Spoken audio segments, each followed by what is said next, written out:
The notice requirement provided for the Open Public Meetings Law has been satisfied. Notice was properly given, said notice having been transmitted to the Courier News on Tuesday, January 6, as well as posted on the city's website. Clerk, may we have a roll call?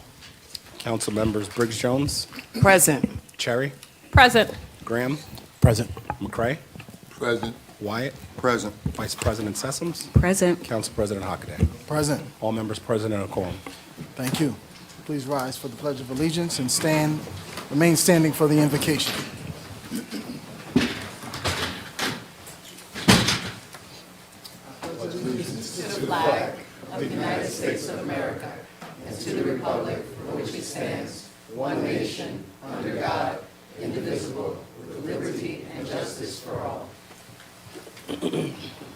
Humbly we ask God, the giver of peace and the lover of charity, to give the entire family of nations true agreement with his will, and to grant the light of his spirit on all those who work for justice and peace. Amen. Amen. Okay, may I have a motion to approve the minutes of the regular meeting of January So moved. Second. Okay, all those in favor, say aye. Aye. Any oppositions or abstentions? Okay, the meeting minutes are approved. We'll move right into our discussion items. First, we'll start with the mayor and the presentation to the Divine Nine. You ready for that, Mayor? Yes. All right.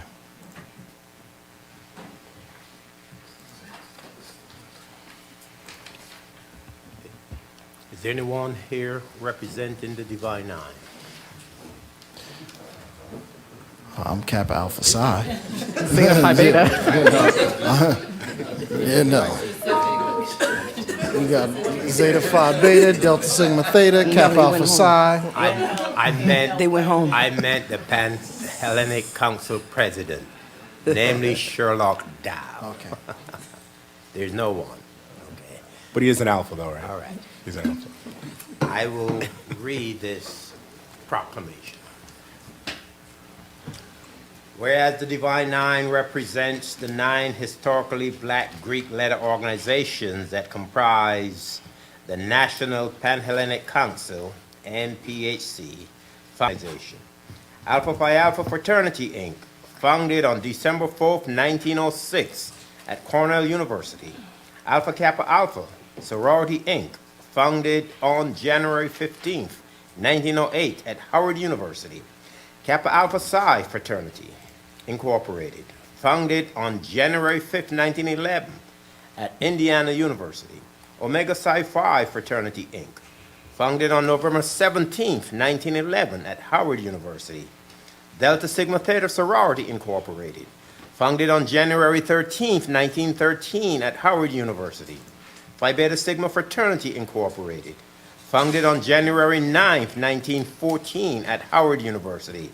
Zeta Phi Beta Sorority, Incorporated, founded on January 16th, 1920 at Howard University. Sigma Gamma Rho Sorority, Incorporated, founded on November 12th, 1922 at Butler University. And Iota Phi Theta Fraternity, Incorporated, founded on September 19th, 1963 at Morgan State University. Whereas members of these organizations have walked boldly in the footsteps of giants, Shirley Chisholm, Vice President Kamala Harris, Carrie G. Hill, Zora Neale Hurston, Michael Jordan, Colin Kaepernick, Dr. Martin Luther King Jr., John Lewis, Hattie McDaniel, and countless other trailblazers who have left an indelible mark on history.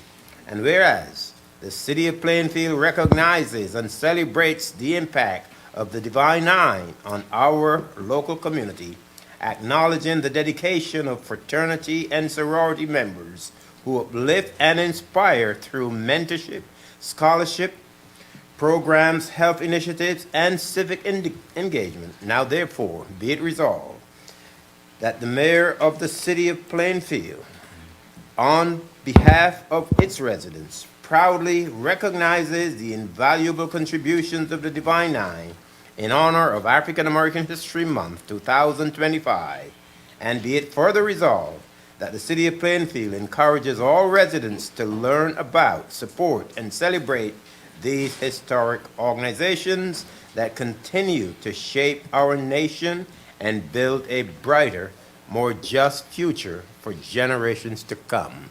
And I would like to just congratulate all of the members on the governing body who are a part of the Divine Nine, as well as those of you in the audience who are a part of the Divine Nine. Happy Black History Month. Thank you.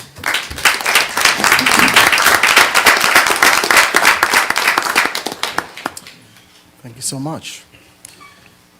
Okay, our Council Vice President Sessoms will present a resolution honoring the life and legacy of Albert D. Pitts.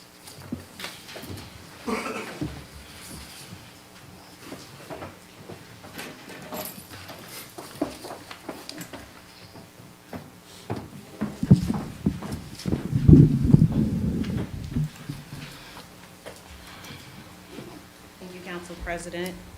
Good evening, council colleagues, administration, and those residents who are in the audience. I stand before you this evening to recognize a lifelong resident of Plainfield who has transitioned this resolution in honor of Albert D. Pittis, and I'm going to ask Jim Spears to come up and receive it. Whereas the City of Plainfield proudly recognizes and celebrates the life of Albert D. Pittis, a lifelong resident whose heart and soul were dedicated to this community. Albert passed away on January 31st, 2025, at the remarkable age of 94, leaving behind a legacy of service, passion, and unwavering commitment to the betterment of the City of Plainfield. His contributions are extensive, so I will not read the resolution in its entirety, but will highlight a few things.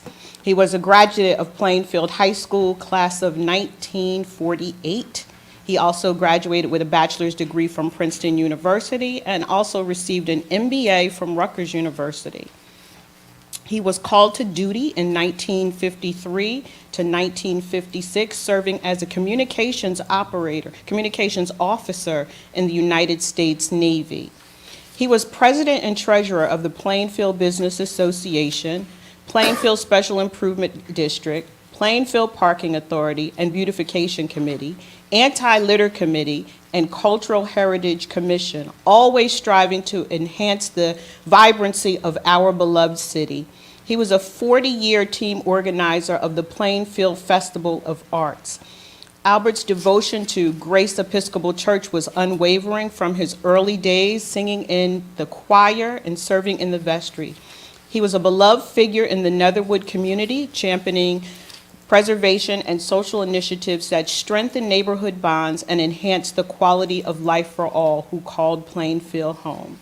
Whereas the City of Plainfield will forever be grateful for the indelible mark of Albert D. Pittis left in the community, his unwavering service, leadership, and boundless generosity continues to inspire all who strive to make a difference in our great city. Now, therefore, it be resolved that the Plainfield City Council, County of Union, State of New Jersey, proudly honor and celebrate the life of Albert D. Pittis, recognizing his extraordinary contributions to our community, the arts, historical preservation, and civic engagement.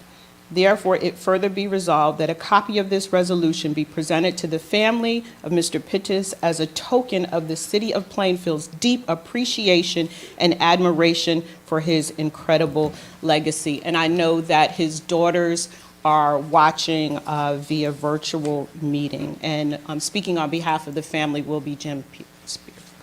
Thank you very much, Councilwoman. This is just absolutely beautiful to honor this man. He was my next door neighbor, my friend, and my fellow parishioner at Grace Church. On behalf of his two daughters, Carolyn and Melinda, I thank you very much. I also want to give thank you to the administration. In the last 2 weeks, as we knew that our friend and Plainfield's son Albert was slowly fading, we reached out to the administration to see if we could get access to the Grace Church, to the Caroline, which was given by his family over 100 years ago, and it was updated in the 60s by Albert's older brothers. And we thought we'd like to get in there, just give one more ring as the hearse went by to honor this son of Plainfield. And I reach out to Mayor Mapp, and thank you, Mayor. Thank you. Your presence at the funeral honored him. That is much appreciated. Director Fields for her work in doing an investigation with the developer and the diocese to find out what happened to the bells, and to Orrin for getting the church cleaned up. What we ended up doing, since the bells have been removed from the church, and I think my friend and neighbor and fellow Grace parishioner Jeff Spellman will speak to that later, is that the bells were removed. And so what Jeff arranged, and about 30 of us did, is we stood outside the church and rang the bells as the hearse went by to honor this great man. And again, Orrin, thank you for having the church cleaned up. It looked beautiful. I appreciate that. And to conclude, thank you all. Thank you. Thank you.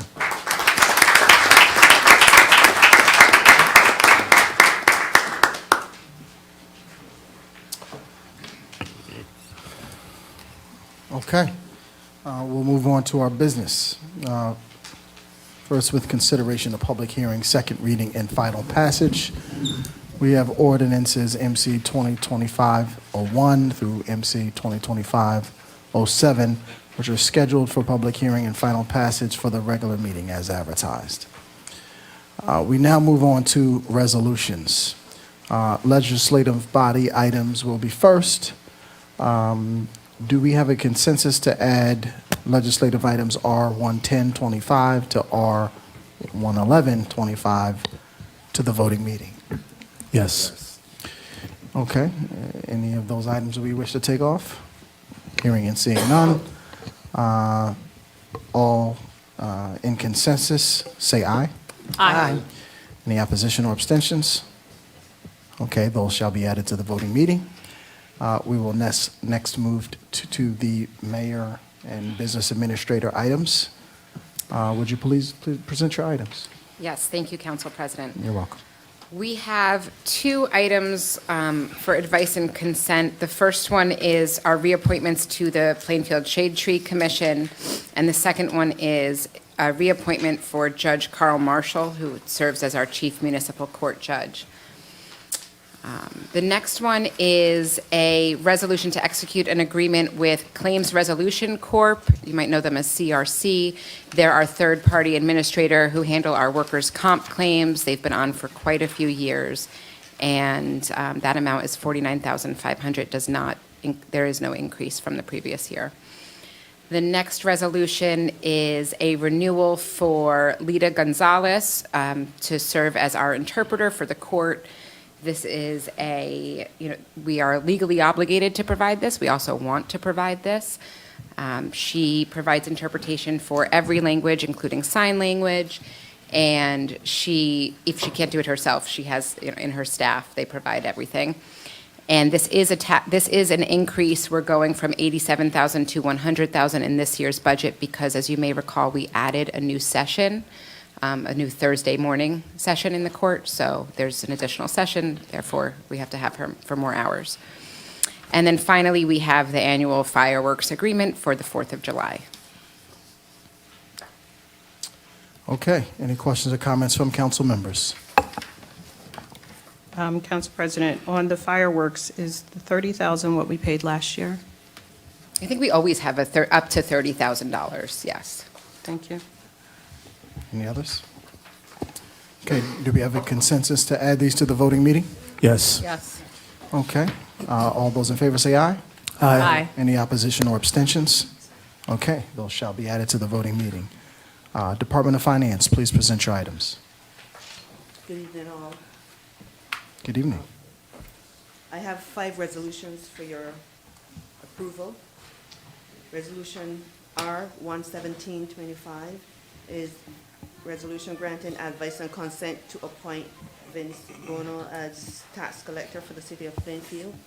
He had previously served an unexpired term and now this is for a full term. In his short tenure, he brought many enhancements to the tax collection department, and there are still some other enhancements in the pipeline to be brought. Resolution R 118-25, resolution authorizing the transfer of appropriations for the budget, the 2024 budget. And statute allows us to make transfers the last 2 months of the year and the first 3 months of the year, and this is one such transfer to cover insufficient funds for a line item. Resolution 119-25 is authorizing the award of a contract to Millennium Strategies for full service grant consulting services. For March of 2024 through the end of the year, they brought us approximately 2.6 million, and we have many grant applications pending for 2025. Resolution 120-25 is a resolution authorizing tax refunds on properties. For 3 of these were tax appeals, and 1 was an overpayment with CoreLogic. And then resolution 121-25 is resolution authorizing approval to cancel taxes, and this is for someone who's 100% veteran disabled. Are there any questions? Any questions for the director? I have a question, Council President. Please go right ahead. 118-25, you mentioned we need to move the funds due to insufficient funds in one of the accounts. Can you just elaborate on that? Right, so there is one account that just needed some additional funds, so we had to move some funds from Public Works to the fire department to cover salaries.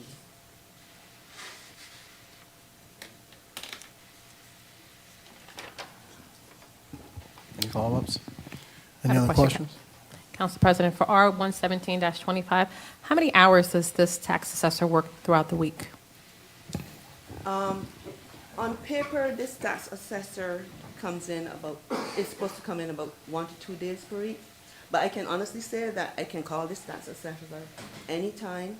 We were on the phone on Saturday, for instance, and he came in on Saturday. And after hours, before hours, anytime at all. So on paper, it is about 16 hours, but that his availability is unlimited as far as I'm concerned. And this is for the past 2 years since he's been here. Thank you. You're welcome. Council President, Go right ahead, Councilman Wyatt. just 2 quick questions. 119-25, the 60,000 for Millennium Strategies, do they also get a portion of the grants that we receive, a percentage?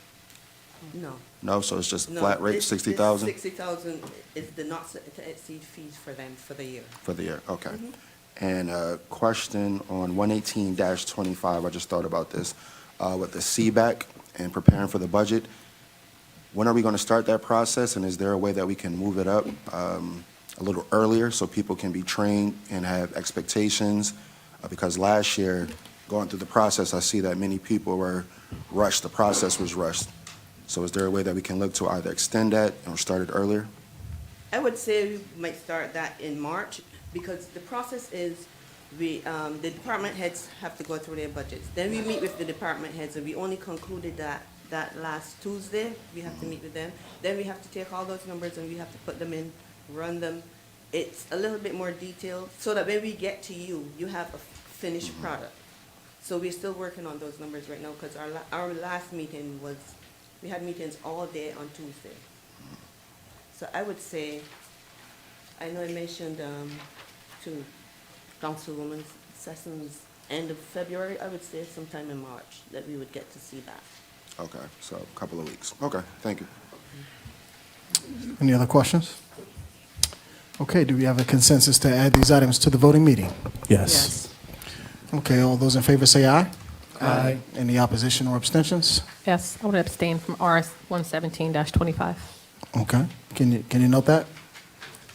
Okay. All right, the Department of Public Works, please go right ahead. Council President, Mr. Council, the Department of Public Works has 2 resolutions to present. Resolution R2225, authorizing D. Alvino Construction, Inc., install a completely inclusive playground at Rushmore Playground for the complex, Fox Complex, which we're excited about. It's a completely inclusive playground with all the amenities. Resolution 12325, does authorize the water professional service contract for Remington Burnick for the Safe Streets for All Action Plan, which is some exciting too, as we talk about promoting better traffic patterns, et cetera, and working in conjunction too with our police department with all crash data, et cetera. So it's two positive. That's all I have. Any questions? I'm happy to answer. Council President, I have a question. Go right ahead, Councilwoman Cherry. R122-25, what's the timeline of completion, and what phase are we in for the Rushmore Park? Well, this is just the playground itself. We didn't get started yet. Once you got to approve it, then we can move forward with construct contractor starting to work and the weather committee. Our goal is to have everything completed sometime late April. So we make late To April, complete? Yep, we're on schedule pretty, right now, get everything done before the Memorial Day. And that is it. Thank you. Council President, similar question, Director, with the Safe Streets for All, which is a good thing that we're going to have this researched and professionally studied. Is there a timeline in which they're going to come back with a recommendation to us as a governing body in terms of areas of concern for traffic safety? Yeah, well, I guess we may have several meetings with them before we finalize everything. Okay. Like the action plan, it'll be probably a couple phases with the action plan to get everything done. Come before us, bringing everything to you over the presentation, in addition to getting community involvement with everything too. So it's a couple steps before we get to that spot where we can say we're going to move to the next phase. But this is a large phase. This phase covers up to $400,000 of action plan, two.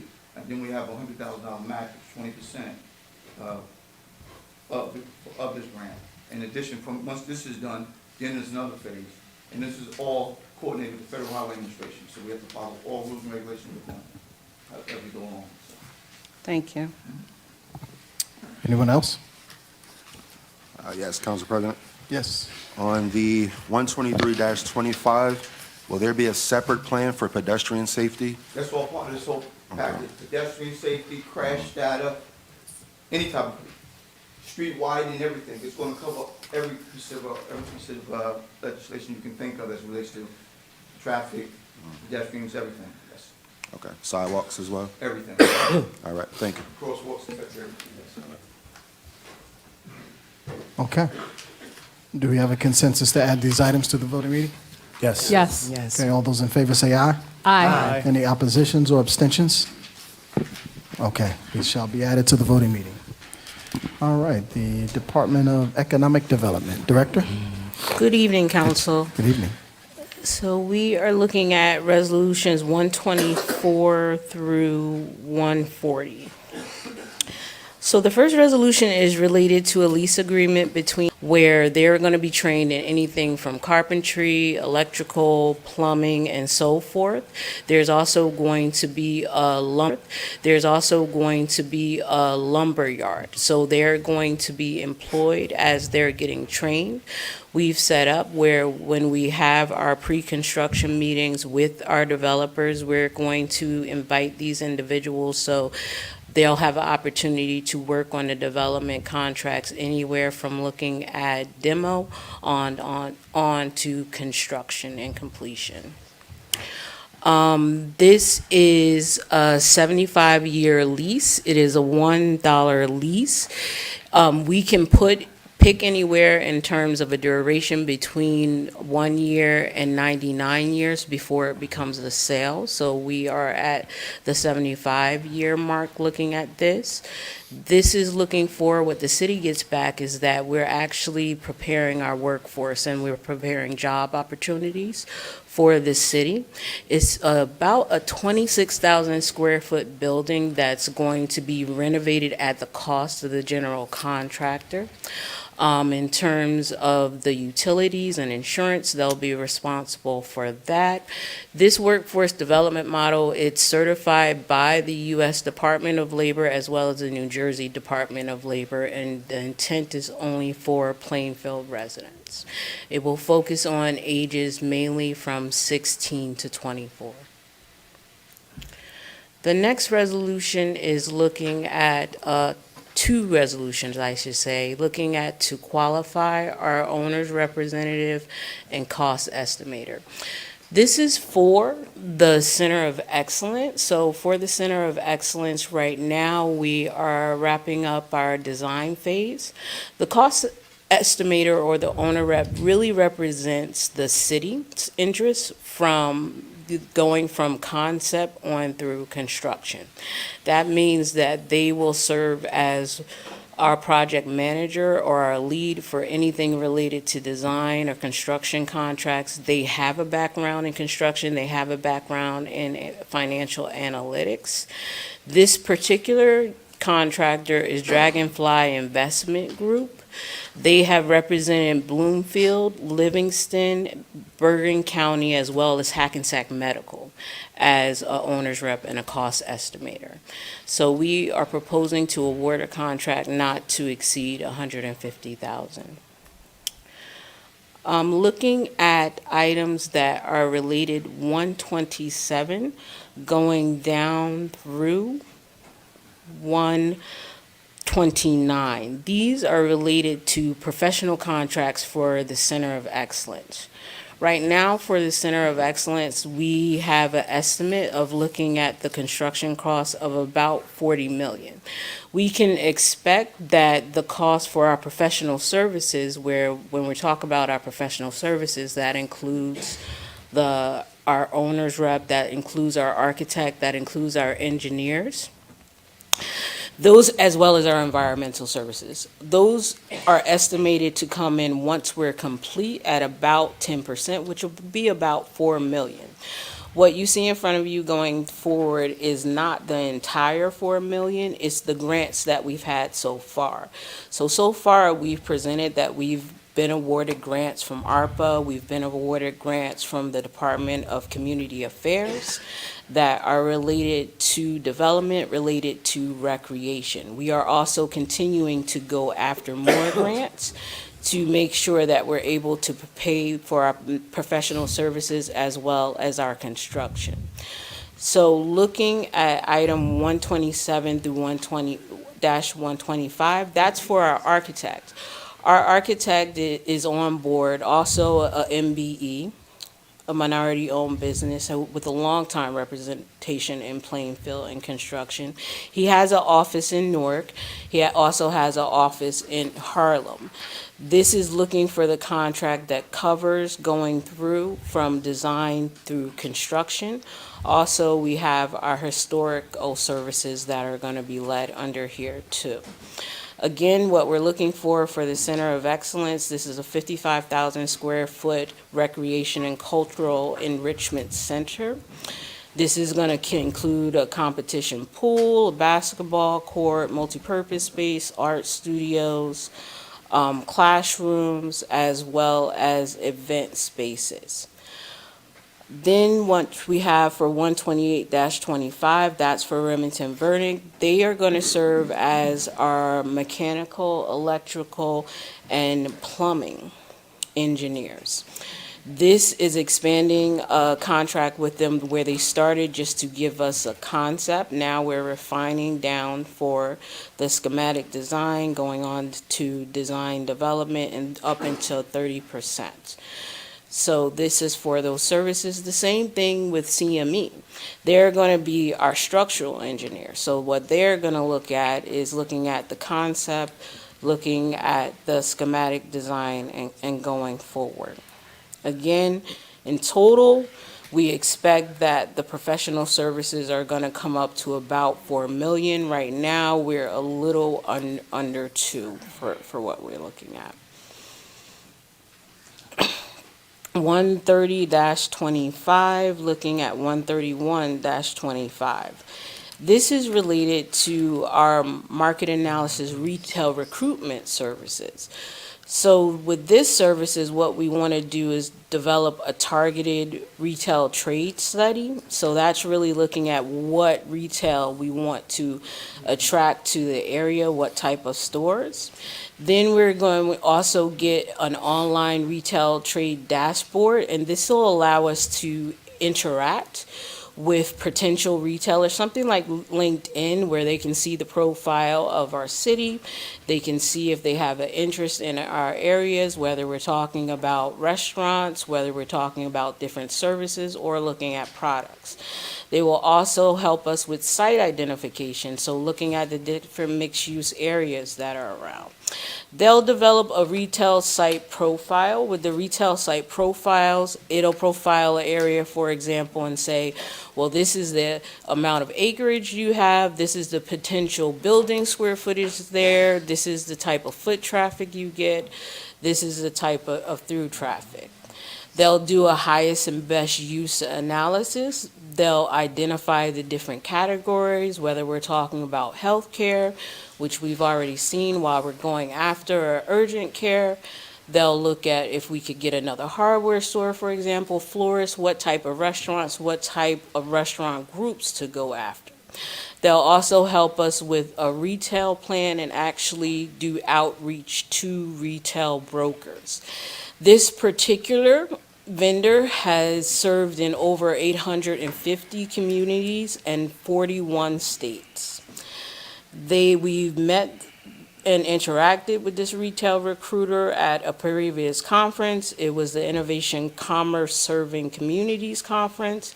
They are also endorsed by the National League of Cities. They are also endorsed by the Main Street America and International Economic Development Council. And we are looking to award the retail coach for a total of $40,000. We received, I believe, 4 different vendor submissions. They came in at the lowest bid with the highest reputation. Looking at R-132-25, this is to qualify, and then the next resolution, 133, is to award Barton Ross as our historic preservation professional. This is for architecture. It's not to exceed $23,500. Typically, what we've seen in terms of the total, this is just rehiring for an ongoing contract. This is closer to the amount that we're typically billed. In the past, it's been about a little over $22,000, but we're still billed at $23,000. So this is closer to what we're billed. Then the next one, the 134, this is for the environmental consultant for the brownfields. This is to award for Lewis Consulting, also rehiring for $10,000.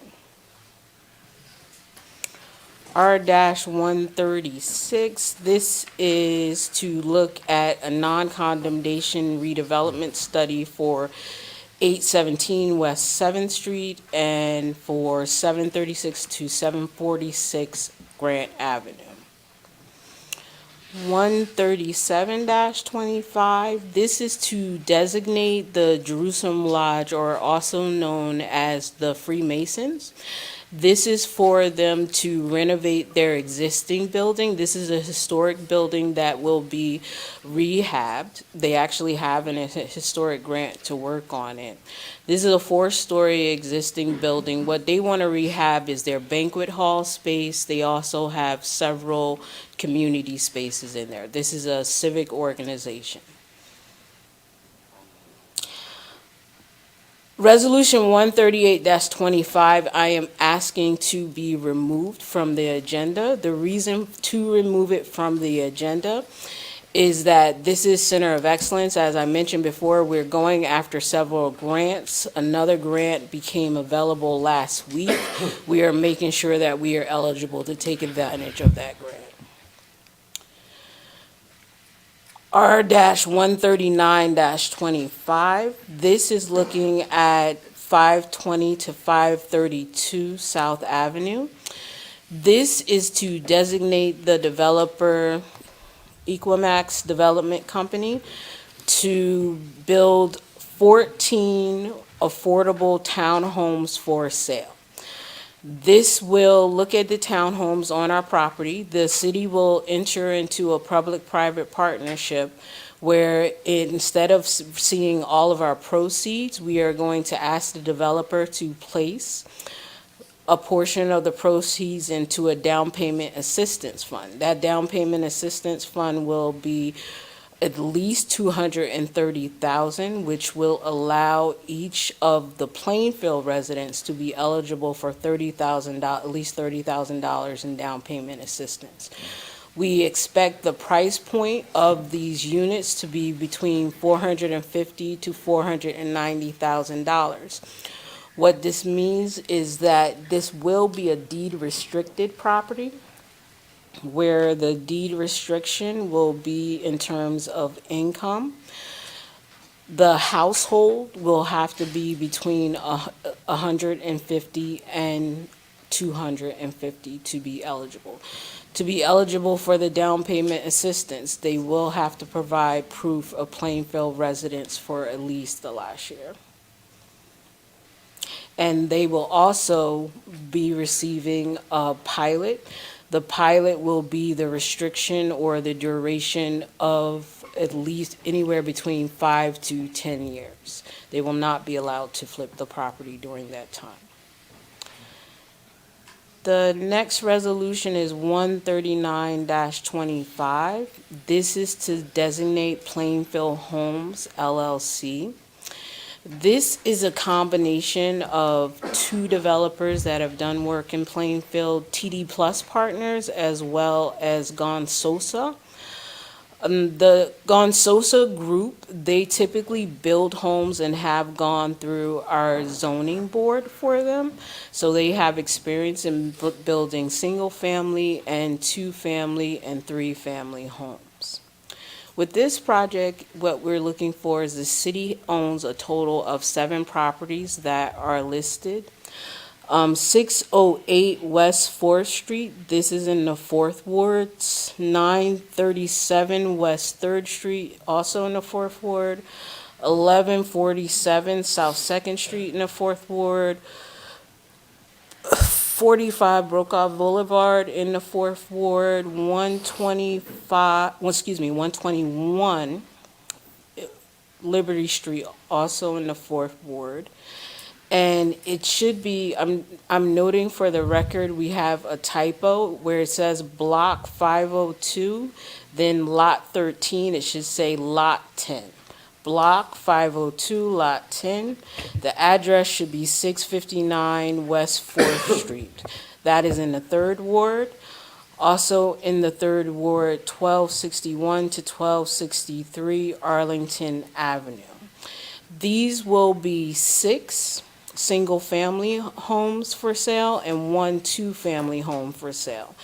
They range in size right now, estimated between about 1,800 square feet on up to close to 3,000 square feet.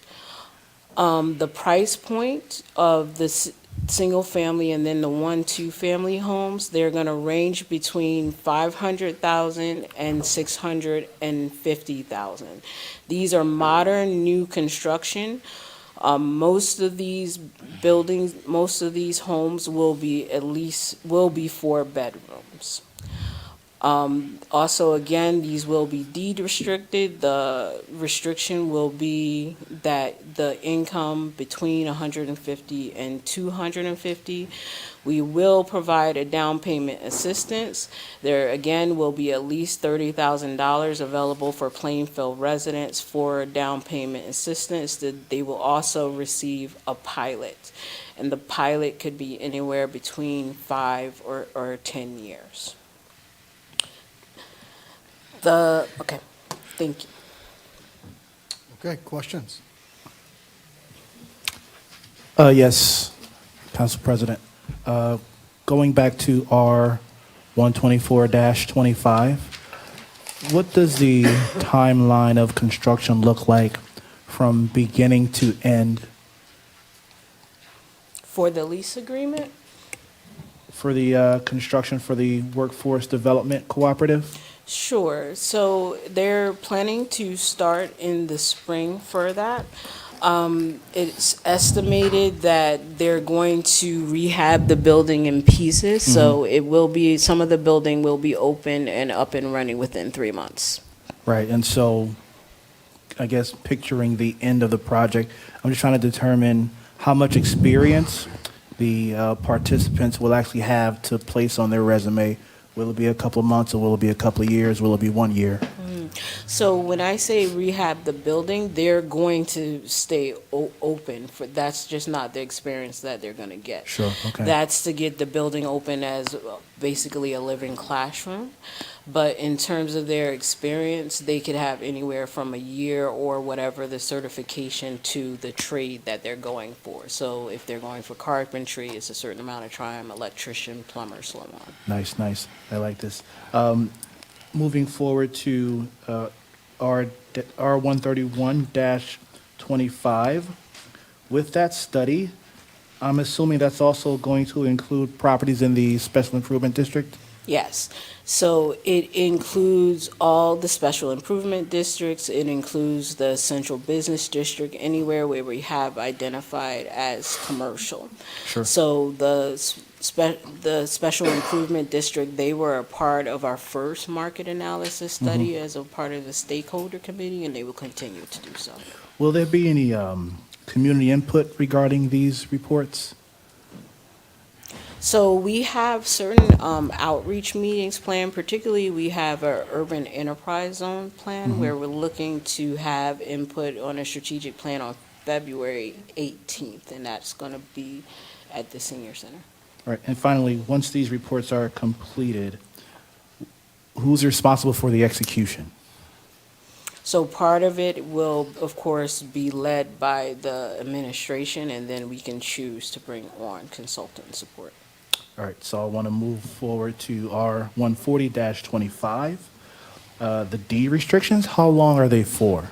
So the deed restrictions are going to be for the duration of the pilot. So they're going to range anywhere between 5 to 10 years. Okay, and once the deed restriction is no longer in existence, the homeowner can sell the property for whatever they want, market rate. All right, thank you. Those are all the questions I have, Council President. Thank you. Okay. Councilman Wyatt? You was guessing? No, that is not a guess. All right, so the R124-25, this is an excellent program. I was able to meet some of the brothers that put this together, but I asked, is this another opportunity, or did we connect or talk to the school district, because they are building out their CTE pathways, which is the career and technical education. So this can create a partnership between the Plainfield Public School District and the city while they're building out the pathways right now. So this can be create a pipeline for the students to go right into this program. Did we? Sure. Well, with anything, we have a partnership. So when we're looking at workforce development, and we've mentioned this to the school board with something with our advanced manufacturing, which this is in our advanced manufacturing redevelopment plan. We've mentioned that they can be a part of it, just like we've mentioned with other organizations such as Vision Pathways, which is an organization that fosters on foster care children, as well as reentry citizens on giving them workforce development. So what we're doing is creating a venue where we've also spoken to the general contractors that we do and plan to incorporate other organizations.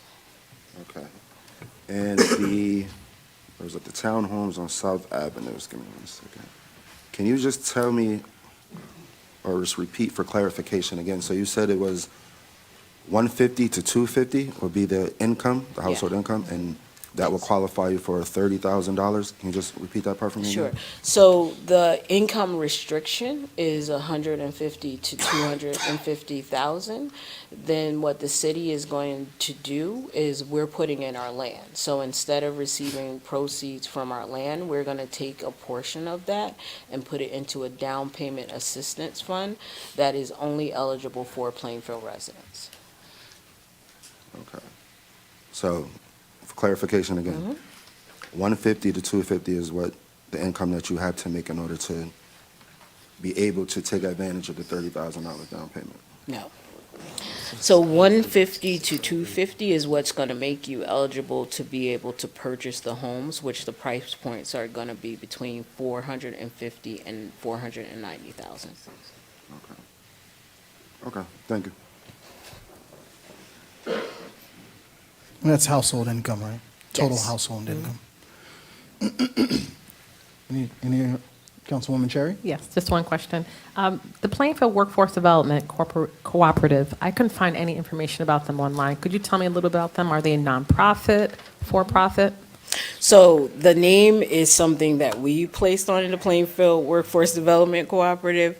The three organizations that are listed, which are Building Bridges, they're located in Newark right now and coming to Plainfield. Then the second one is Linmar, general contractor, general construction company. Then we also have Sankofa Construction. Thank you. Right ahead, Council Vice President. Yes. Regarding 124-25 and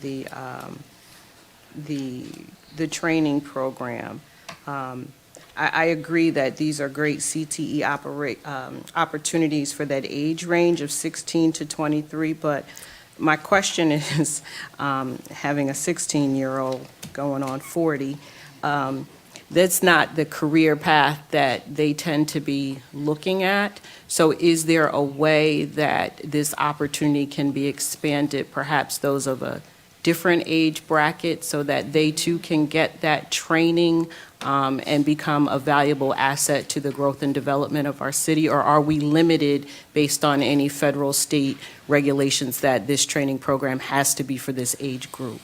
So we're not limited in terms of funding what's received from the New Jersey Department of Labor, and for the U.S. Department of Labor, that's the age group that they're emphasizing. But if you're 40, 50-year-old, you're going to be able to take advantage of this opportunity. That's great. I'm sorry, let me just.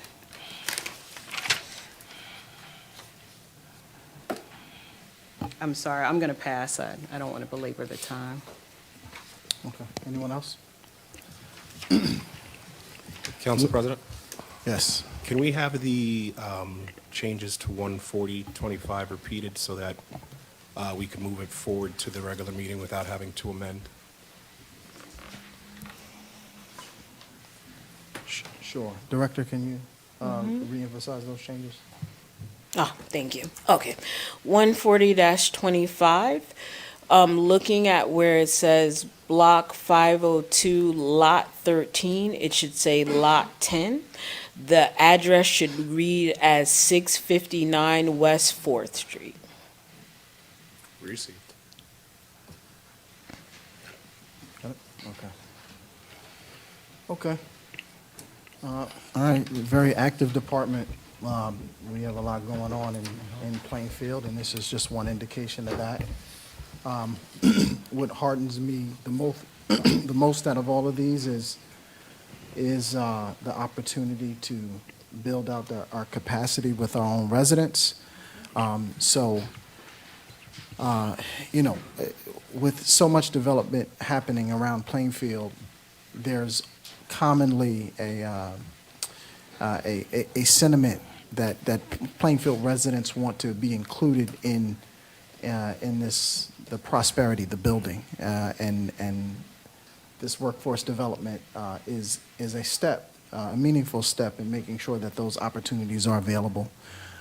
So, is there any particular information that we could give to people that may be listening in order to take the next step into figuring out how they get involved in the program?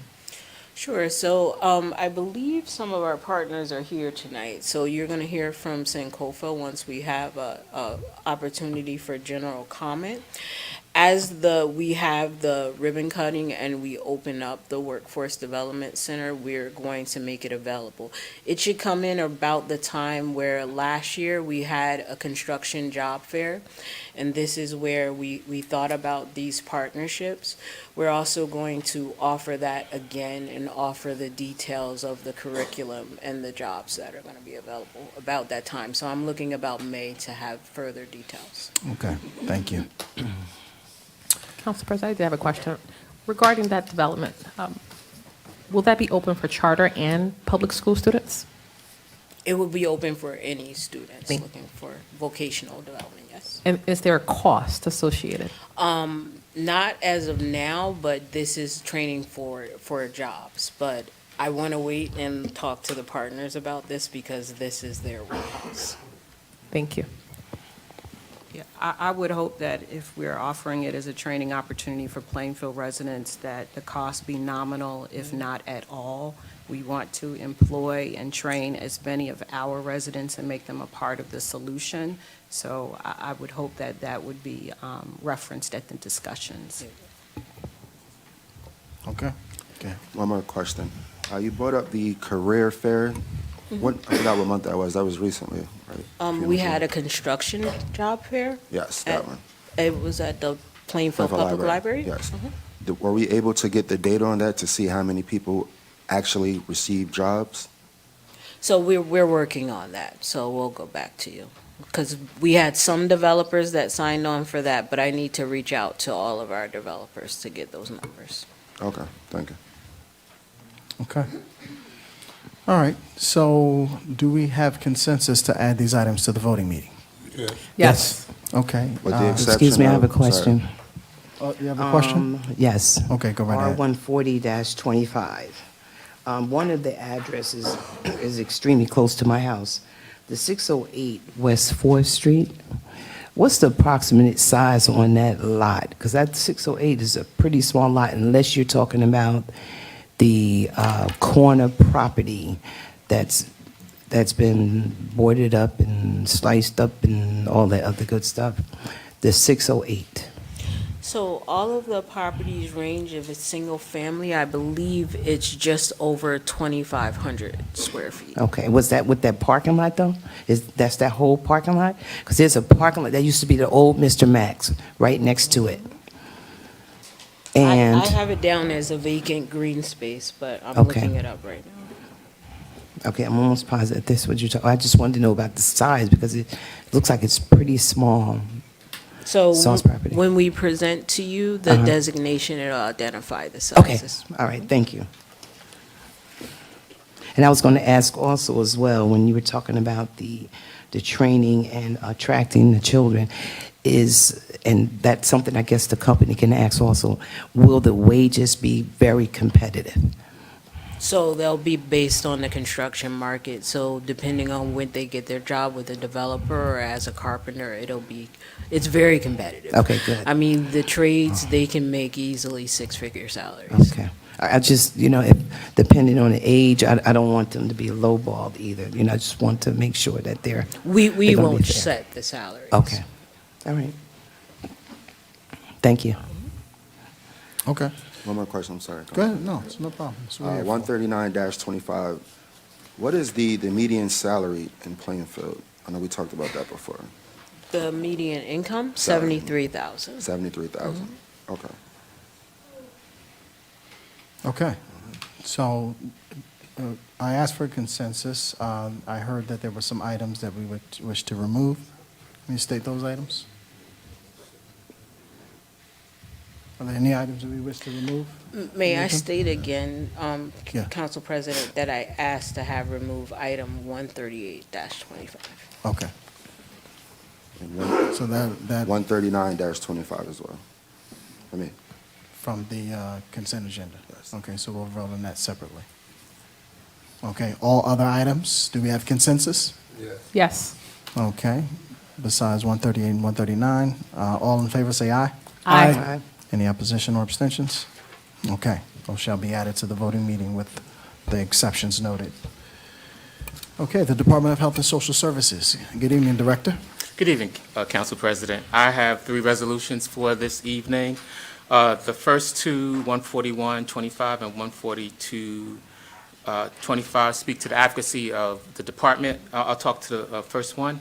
Our division directors and I are deeply concerned about the federal cuts to essential services for not only residents of our community, but residents or individuals of this country that need these services. And that may include SNAP, Medicaid, Medicare, Social Security, WIC, all those programs that allow people to have healthy lives and to lead prosperous lives may be cut, and these are essential to the well-being of all residents, particularly of Plainfield. So we are deeply concerned about that, and we certainly want to lift those up to all ears who hear that and who can also support and speak on our behalf, because we certainly need it. And I think that it also impacts nonprofits who do the yeoman's work, food pantries, and providing services in addition to what the city does. And so we are, and I won't just say me, we are deeply concerned about what is happening.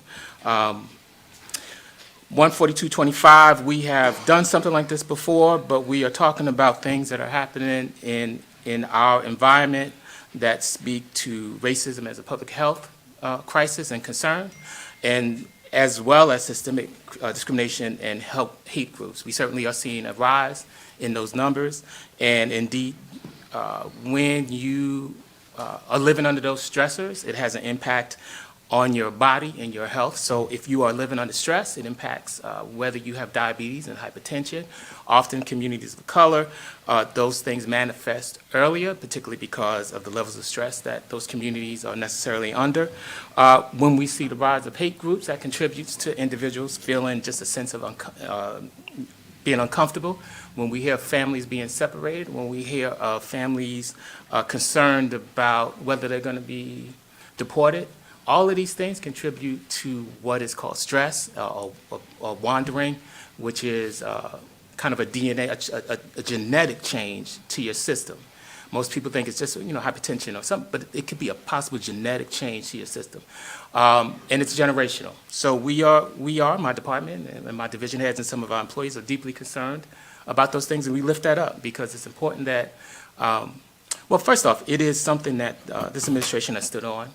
We are not scared of being courageous in times of purported fear, and so we stand up against things that are wrong, and we seek out justice when we need to. And that's what 14125 and 14225 stand to. I hope that each and everyone takes an opportunity to read those, because it talks also about the impact on our city and how that can impact not only our city, but nonprofits as well. So I ask that you read those as well. 14325 is a resolution for the mayor to engage with a contract with Title Shot LLC. It's our animal control services in an amount not to exceed $168,000. And it's from January 1st, 2025 to December 31st, 2025. Are there any questions? Any questions? Council President, I have a few questions. Director, regarding, well, first of all, let me acknowledge you uplifting racism as a health crisis, and I appreciate and want to acknowledge the city of Plainfield for being a voice about the systemic racism that many folks have to endure each and every day, and it is in fact a health crisis. We have many people right now living in fear, and we're seeing the impact on them from a medical perspective. I, as a mental health clinician, also see it from them as a mental health response, whereas many African American folks are the least likely to participate in therapy because of stigma around counseling. So I want to applaud our city for calling it out, as we should be, and everybody, not only in this city, in America, should be calling it out. So thank you, administration, for that. But I want to ask you about, you know what I'm going to ask you about, because I get those phone calls about title shots. I hope I can answer your questions. You know, for some reason, people think I'm a cat lover. I'm actually allergic and don't like cats. But can you just share with me or with the public some data on title shots in terms of what they've done relative to serving our community? How many animals were they able to reunite with the families? How many did they take in for the year? Because these are the type of questions that I get the emails for, so I'd appreciate that. So I did receive a series of questions. I'm just going to read the questions and answer the question. I think that's the best way to do it. Does $14,000 a month represent an increase in cost? Yes. If so, what is the justification for the rise?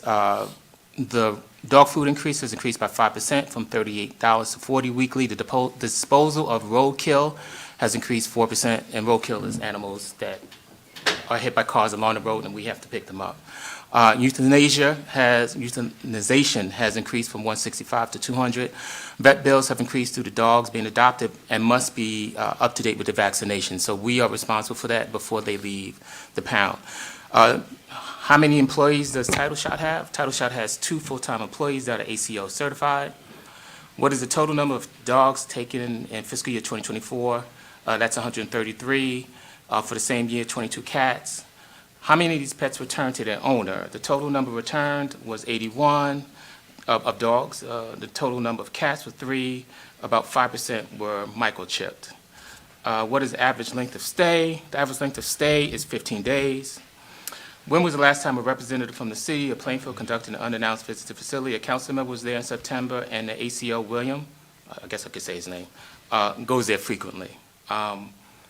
In the last 3 rabies and microchip clinics, we vaccinated 254 animals and microchip 36, and our 4th is coming on February 22nd. We do not offer neutering and spraying services at our clinics, and that's something we're looking into. And I think those were the bulk of the questions that I received. Thank you, Director. You're welcome. Any other council colleagues who wish to ask questions? I do. For R 143-25, were there any comparable vendors that stepped up to the plate to see if they could do the job? None. And we have been asking for people to step up for the last 2 years since the original challenge to the city, and none have stepped up. This is actually the only game in town. Thank you for that. Any others? Yes, are you, sorry, Council President. No, go ahead. Through the chair, no problem. Did we update the address? Because I did receive phone calls saying that they heard that they moved, and I still see that we have on the paperwork is 173 Route 46 in West Rockaway. I tried to reach out to, I believe his name is Todd, but I didn't get him on the phone, so I just wanted to know if you knew that they had a new address, or is this a typo? Did we not update it, or are you familiar with that at all? This is the business address that we received, and that's the one we're working under with the vendor. If they are going to introduce a new address, we'll certainly come before. We've done that before. Okay. When we received a new address, we come before council and update them with the new address. That's not a problem, but what's on the vendor invoice and everything is this address. Okay, all right, thank you. You're welcome. All right, do we have consensus to add these items to the voting meeting? Yes. Yes. Okay, any opposition or abstentions? Okay, now shall be added. The Department of Communications and Technology. Please proceed. Thank you. Good evening, Council President and councilors. I have 3 items for your consideration this evening. R 14425 is a resolution authorizing the City of Plainfield to enter into a grant-funded service agreement with JCT Solutions to complete Phase 2 of the Broadband Initiative for an amount not to exceed 2.3 and some change. Resolution authorizing the City of Plainfield to pay an annual service fee for fasttrack.gov in the amount of $60,000, and a resolution authorizing the City of Plainfield to renew the service agreement with Sysnet Solutions to provide IT services to the city for an amount not to exceed $155,000. Are there any questions? Questions from colleagues, please. Yes, just have one question on 144-25. Can you just, for public knowledge, just articulate the expectation as to the speed of internet services or Wi-Fi that the residents? The speed? Yes. For the broadband? Yeah.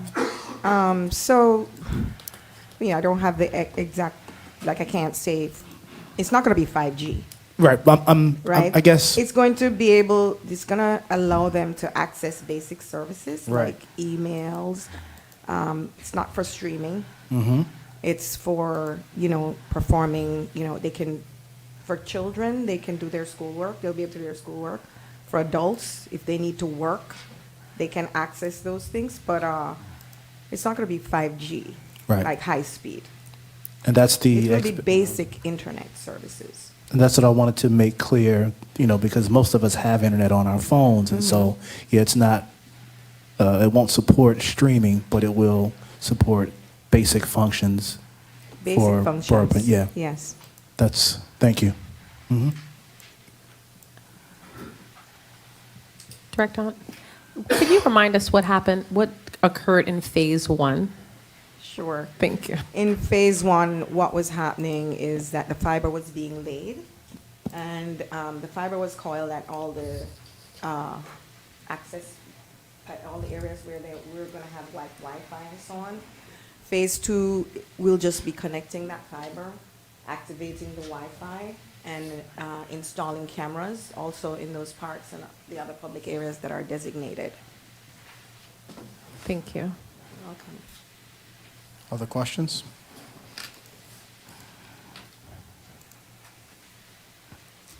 Okay.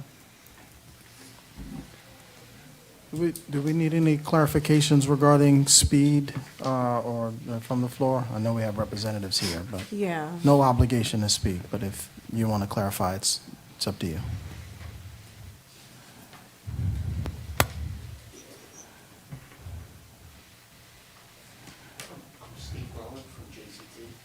Good evening.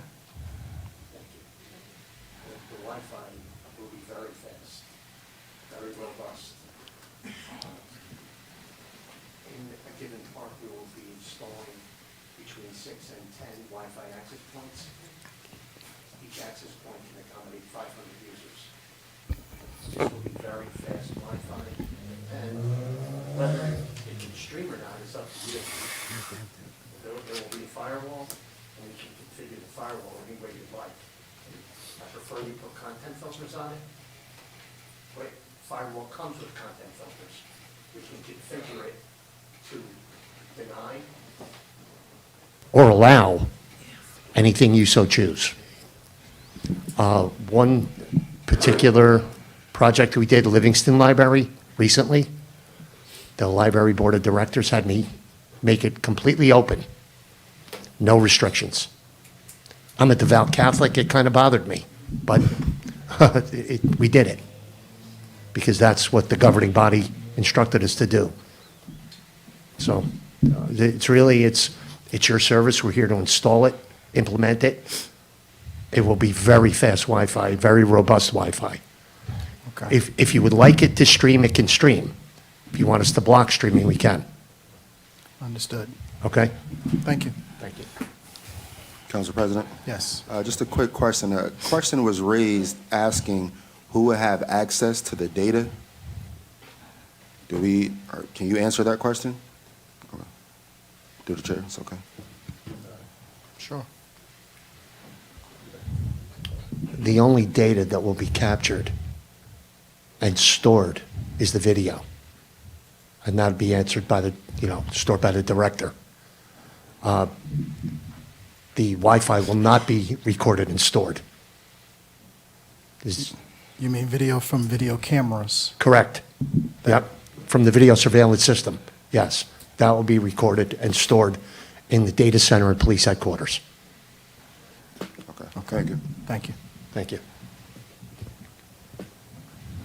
Any other council colleagues wish to ask questions? Okay, do we have a consensus to add these to the voting meeting? Yes.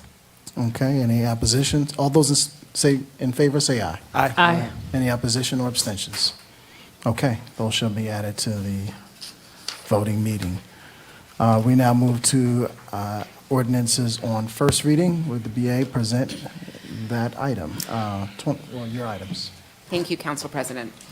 We have 5 ordinances up for first reading this evening. The first is an opt-in ordinance into the Garden State Commercial Property Assessed Clean Energy Program.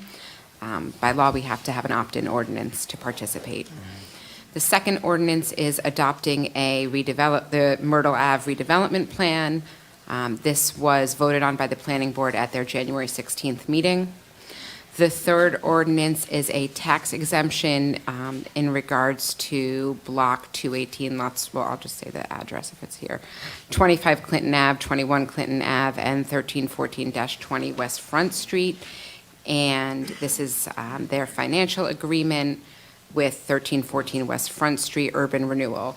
This is going to be 84 units, 9 of which are affordable workforce housing, 1,319 retail square feet, and 97 parking spots. Fourth, you have an ordinance enacting amendments to the TODD South redevelopment plan. This is to add 250 affordable housing units into that plan. And finally, you have an ordinance amending the chapter 4, the schedule of fees. This is to introduce fees to the Lenny Cathcart House Music Festival. As you know, that's a very well-attended event, and it's largely paid for by the city budget. And so it's a new event, and we're looking to start charging $100 for vendors who come and sell products at the music festival. They can get usually they do very well at that festival because it's so well attended. And so we think it's only fair that the city, gets some revenue for that. Okay, thank you. Okay, questions from council colleagues regarding those items? Okay, for the parking that has 84 and 9 workforce, how many parking spots? Did you say 94? I said 97. 97, thank you. Okay, Council Vice President? Yes, regarding the fees for the House Music Festival, why the option to project out over the next 5 years? Well, I'll just say that we didn't want to, we're coming from zero, so we wanted to slowly go into what we're ultimately going to charge after 5 years. So it was just to phase it in. I have to honestly say I'm concerned about those fees. I think that they're going to be cost prohibited for small businesses who are selling T-shirts and other small trinkets. So that concerns me in terms of the amount of money that we're looking to charge. Yeah, I'll say, like I said earlier, this is a city-funded event, and so, anytime we can recoup some of the cost back into the budget. I know that people who were there did very well, and I think we have some comparative data, Director Brown, if you could give for what some Sure. other municipalities are charging. So there's a couple of things. It's not just the fees, it's also we're codifying what's happening with the event in this ordinance, which didn't exist before because it's such a large event. So really the vision and the goal for this event, not just the fees, but is also to say this is a responsibility of the vendor and this is a responsibility of the city. And so what is the best practices? We did look at other cities when it came to what they were charging. Trenton, Asbury Park, Waquay Park, Linden. We looked at, I never could pronounce this word, Wanaco, which is a county park, and we look at Warnaco. I already said I could pronounce it right. Mm-hmm. Roselle, too. And Waquay Park. Waquay Park, sorry. And so we looked at those house, and Huawei, and we looked at those house music. Some of them go from $100 to $800 a night. I know that Lincoln Park is $1,500. Initially, when we started this project 6 years ago, it was free, and it was to be an incubator for small businesses to develop and to have an opportunity to sell their products. We removed the barriers other than what was required for food vendors so that they can be there. I think that the fee and why we did it, as the BA said, in the 5-year cycle is that it gives small businesses the opportunity to plan at its core. So they know for the next 5 years what they have to plan for. And if you're going to go from a small business to a large business, you should be able to plan. $100 is a nominal fee, and it's only increased by 10, and that's for non-vendors. And for food vendors, it starts at $250, and in the following years, it's 10%. And I can comfortably say, if we look at food vendors, they make significant amount of money. And they work for it, though. It's not that they don't work for it. And so do our vendors. And at the end of the day, I think that we put forward a reasonable ordinance. We did not do this out of context. We did speak to about 20 of the vendors to see where they stood. And initially, they weren't too happy. I'm not going to say that. But when we explained the situation, they accepted it, and they thought that this was a moderate fee. And, Council President, if I were to add, this is not a money-making Not at all. event for the city. It costs the city a significant amount of money.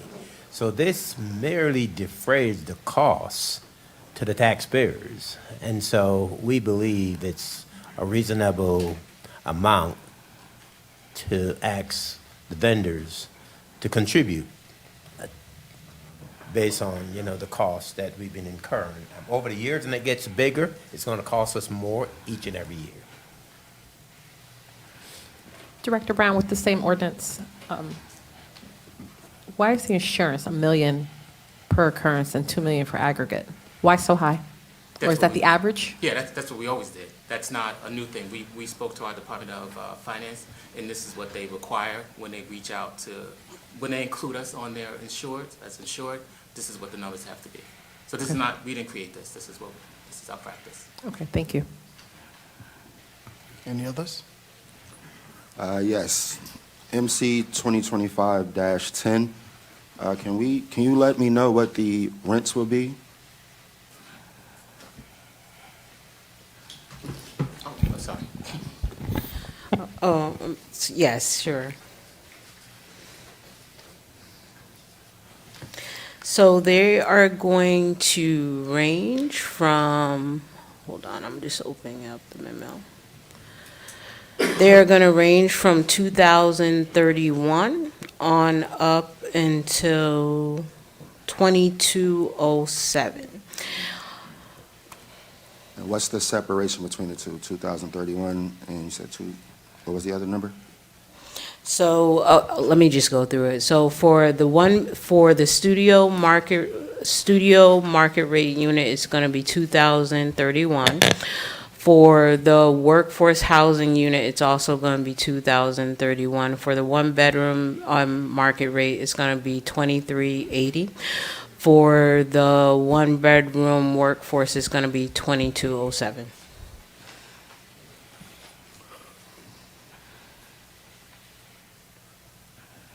Do we talk to our community and understand that our people are hurting? Like, who really can afford this in the city of Plainfield? Like, what data do we have to say that we're gonna keep building apartments and charge for a studio, $2,031, and a one bedroom, $2,380?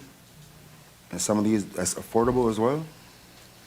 So these are market rate, and just to go over again, so the 2380 is for market rate, understanding that you're asking about the 2031.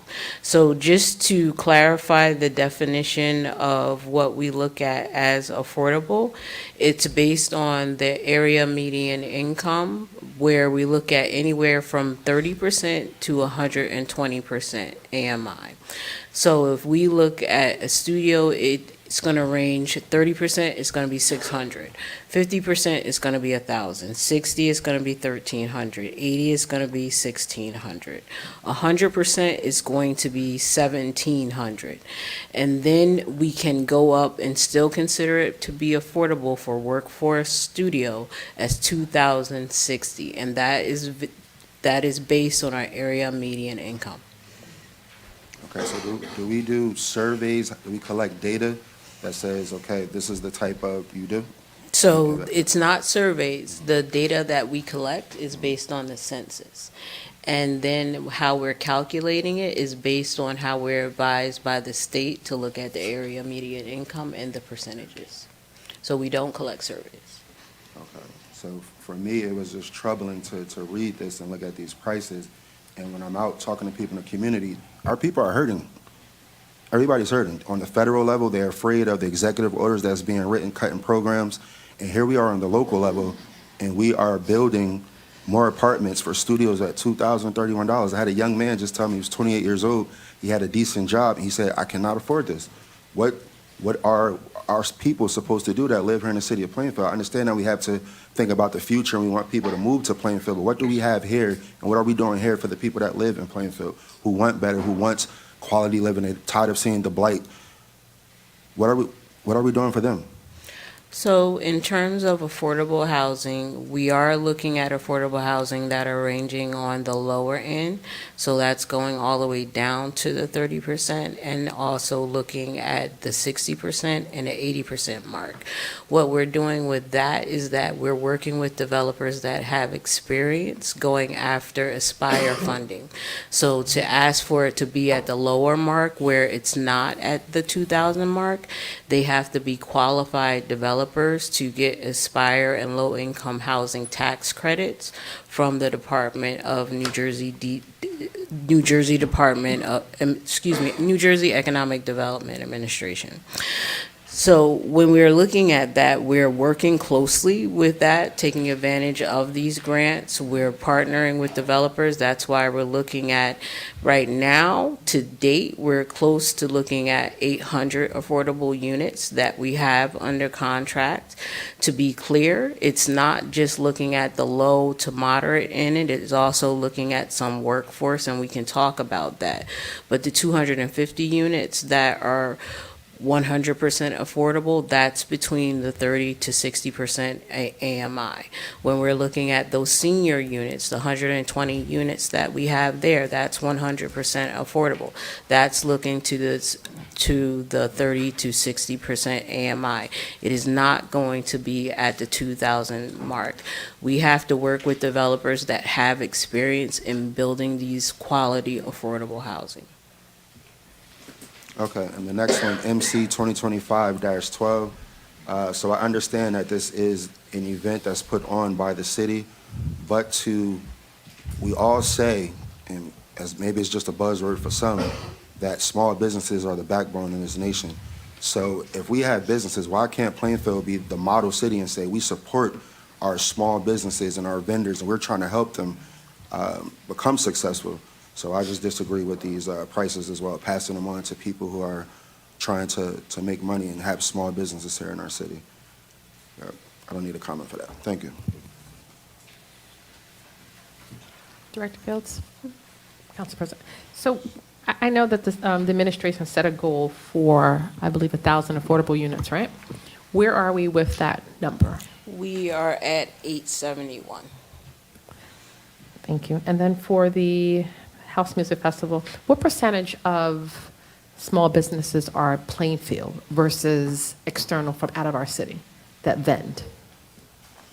So if we have 100 vendors how many are from Plainfield? You know, I'm going to have to get that analysis back to you because I'm going to look at that because we have about 50 vendors there on that given day.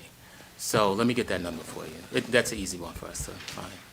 But I apologize, I don't have it for you today. No worries. Thank you, Okay. Director Brown. Anybody else? Any other council colleagues? No, but I understand your question. I mean, if we're looking out for Plainfield business owners, we want to be sure that they're actually from our town. Because I know there's a significant amount of vendors that are from out of town. And Correct. we do want to make sure that they're pouring into our city in that Exactly. manner. And that Right. was the point. I mean, I see a lot of the vendors are outside of the city, 'cause I know a lot of the vendors. There was just a handful that were city, that lived in the city. Right. But I'd like to have that information available. Thank you. All right. Yep. Okay. So, let's see. Well, do we have a consensus to add these items to the voting meeting? Yes. Yes. All those in favor say aye. Aye. Any opposition? Or abstentions?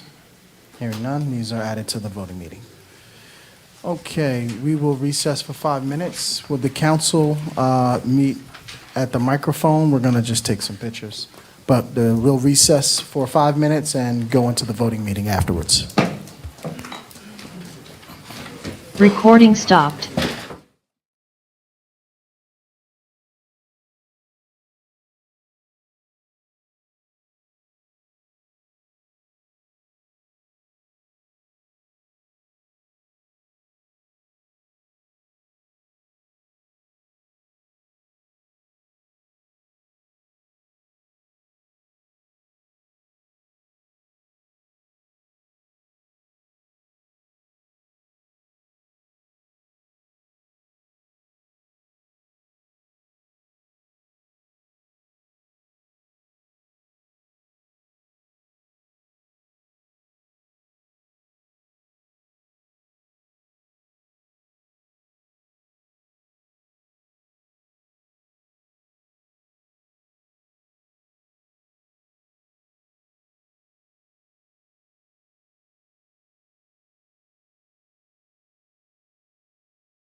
Recording in progress. Okay, we'll move on to public comments limited to resolutions and motions being considered this evening. Total of 30 minutes shall be allocated for such purpose. Each speaker will be given 3 minutes. The floor is open. Please give your name, address, and the resolution or motion that you're speaking regarding. Thank you. Thank you. Good evening, everyone. My name is Jeff Spellman. I live at 1151 Gresham Road. I'm talking about Resolution 110-25, which was a tribute to Albert Pittis. And I had quite the fortune, it was my joy to spend a lot of time with Albert. He came down to my coffee shop often. We talked about the Caroline Bells. We talked about his history. I had the opportunity last year to do a video interview, which I'm happy to share with people. And he talked about walking in the 1930s from Front Street up to the church to go to church. I wanted to thank Mayor Mapp, Director Stabney, and Fields for the help in this last few days, because we knew that the family wanted to drive the hearse by Grace Church and other places in Plainfield. And it's only in the last few days after Albert's passing that we learned that the Caroline bells had been removed from Grace Church. For those who don't know, a carillon is a tower full of their 47 bells. They were originally installed over 100 years ago. It was Albert's uncle who figured out how to get them from England and faced tariffs and all these different things. And then later in the 60s and 70s, Albert, with his two now deceased older twin brothers, figured out how to engineer and double the size of the instrument over time. In talking to the family, it was almost like feeling a second death. We were expecting Albert lived a good long life, and we thought that the carillon would be his legacy going forward. We've learned just in the last day, with the help of Director Fields, that the bells were sold to the Church Services Group, which is basically asset recovery, salvage of, in my words, a church chop shop that's buying assets of old churches. And so the chances of this going someplace as a carillon, if it was going to a university or another church or being played, it'd still be sad, but it would at least go on. And so I guess my point in just bringing these, I think for public record, it's important that we understand this. And generally, I've been very supportive of all the development that's happened in Plainfield over these years. And I think we're all happy to see an old, dilapidated warehouse get knocked down and replaced with the beautiful new things. But in the case of a historic Church of Grace, I think we let this one get by us. And we tried every different meeting, many different steps. We've all been involved in the redevelopment studies, the planning boards. The bodies have had this multiple different times. At many different times, there are places to take stronger preservation aspects for Grace Church. When we, a nice little merry band, sorry, it's that time. You can come back at general public comment and finish. You'll have another 3 minutes. Thank you very much. You're welcome. Point of order, can we speak on motion and table at this moment? Can we? Sure? Yes. Yes, you can. Yes.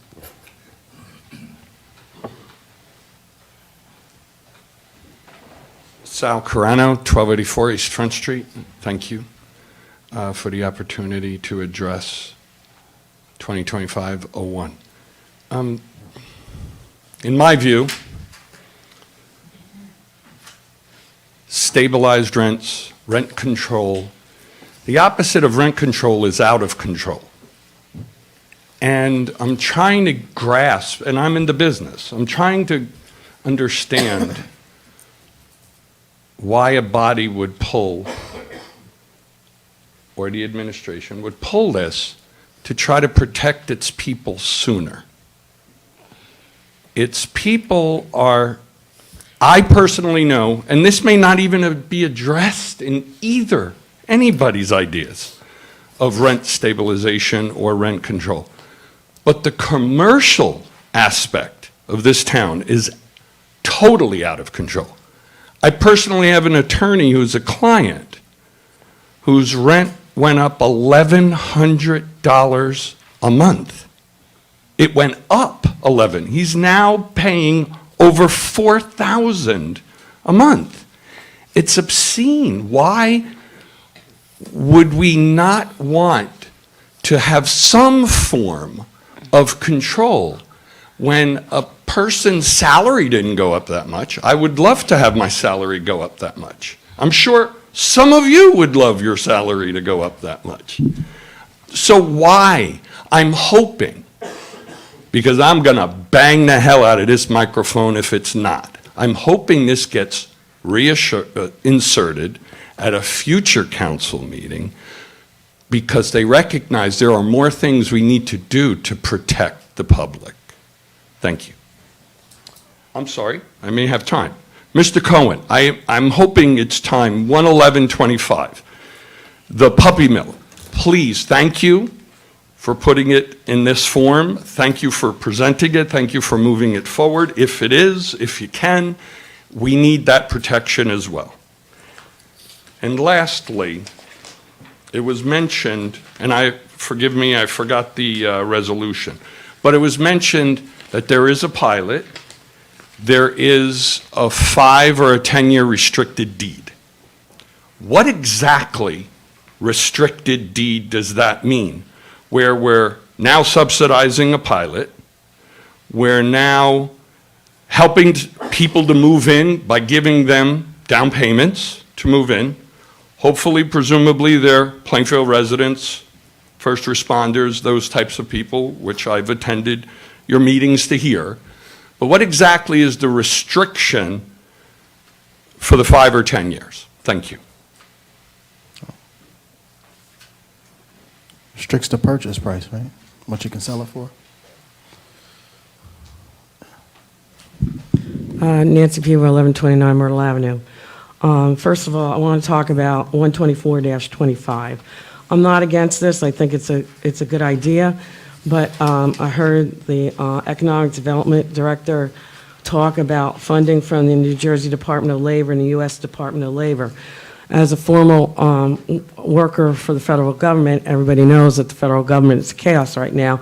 What happens is, or are there contingency plans if the U.S. Department of Labor does any funding cuts to any of the programs, and would that have an impact on 124-25? My other comment, I'm not against the redevelopment of the Myrtle Avenue area. However, I want to make everybody aware that in the plan, it wasn't mentioned about the Greenbrook flood control project that's going to go through in that area. I did send a copy of a map from the Army Corps of Engineers that shows that there's going to be, and this is a plan, this isn't part of the study, this is the Lower Basin project, so it's already been approved, and they're working on it currently in Middlesex, and they're moving up the Greenbrook toward us. And there's going to be levees on the north side of the Greenbrook in that area, and a partial levee on the opposite side of Jefferson. So basically, the water is going to be pushed into Plainfield. I say that because my father grew up in the Ohio area, and they were constantly being flooded, and he always talked about levees in my family. So if you have a breach, or if the levee is on one side of the brook, it's holding the water back from Greenbrook and North Plainfield, but then it's going to push the water into Plainfield, and it's going to push the water into the area that you want to redevelop. And the plan has no mention of that in the Muhlenberg Avenue redevelopment plan, and I think it needs to be looked at, and there should be a caveat there, because there's going to be a school. There's also other problems with that neighborhood in that section, because it used to be the old sewer pits. So if anybody needs a map, I'd be happy to share it with you. My father was a commissioner for the sewage authority for years, so that's why I know about what that area was used for many, many, many years. Thank you very much. Thank you. Good evening. Name, address, and resolution you're speaking regarding. Buenas noches. Buenas noches. Mi nombre es Jaime Rojas. Vivo en el 211 de la Nora Avenue aquí de la ciudad de Plainfield. Quiero referirme a la ordenanza 2025-01 del tema de control de renta, quiero agradecer por aplazar la ordenanza de control de renta para poder mejorar esta propuesta. Espero que tenga un mejor impacto y podamos involucrar a todas las partes. Muchísimas gracias.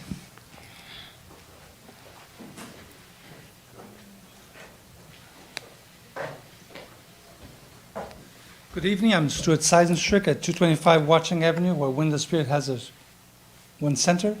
And I commend you on postponing or tabling the 2025. We have talked about a few issues, one not too limited, but including the consideration of a lower limit for the increase. Most of the people that we know they're renting in the Plainfield do not have a 5% increase on their yearly salary, including more units. The limit that was proposed doesn't include a lot of houses that could be housing individuals, and of course the composition of the board, including definitely mainly Plainfield, if not only Plainfield residents, landlords, individuals here. So I commend you for working on this and making this better. And I guess all of us in Plainfield want the better control. Thank you.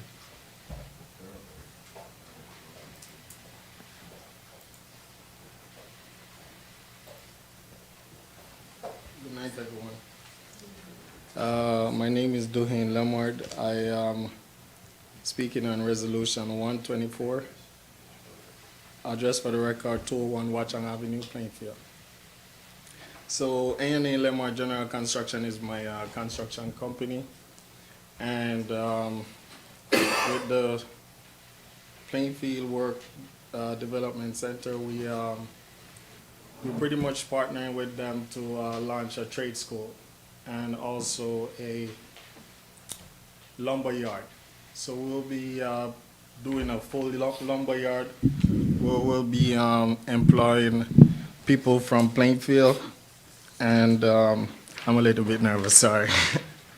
And we will be doing a full 2-year apprenticeship program with students. We currently don't have no age limit. There'll be no age limit for the program. It will be electrical, carpentry, and plumbing. We will have professional that works with the school board before, and they will be teaching these students. They will obtain a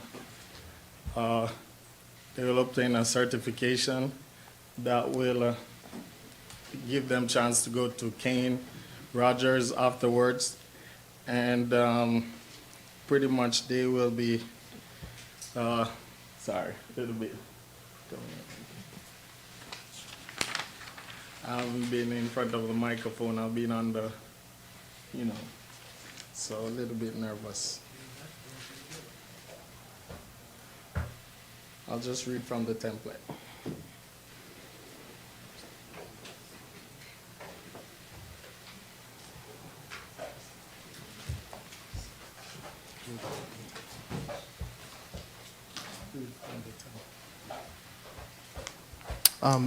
He's speaking now. I mean, if you want to allow her to speak, she Yeah. can have a full 3 minutes. Okay, Would you like no, to do that? I'll speak from the template. Okay, so the introduction, establishing a construction training school in the city of Plainfield, enhance a cornerstone economic development, the field of construction, currently involving innovative technologies method as these latest trends engulf industrial world. The need for skilled professional. One second. And basically, our objective will be to establish the training center in Plainfield, offering a 2-year apprenticeship program.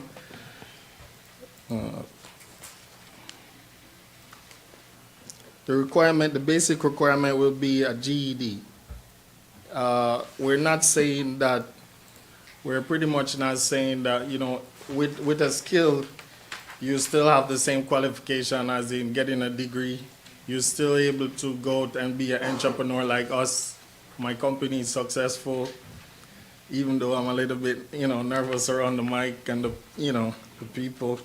We run a very successful company, and yeah, that's Okay. basically it. Well, we thank you for coming out. No problem. Name, address, and resolution you were speaking regarding. Good evening. My name is Jerry Fosu, 801 St. Mary's. I'm the owner of Sankofa Constructions and also Sankofa Builders, Inc.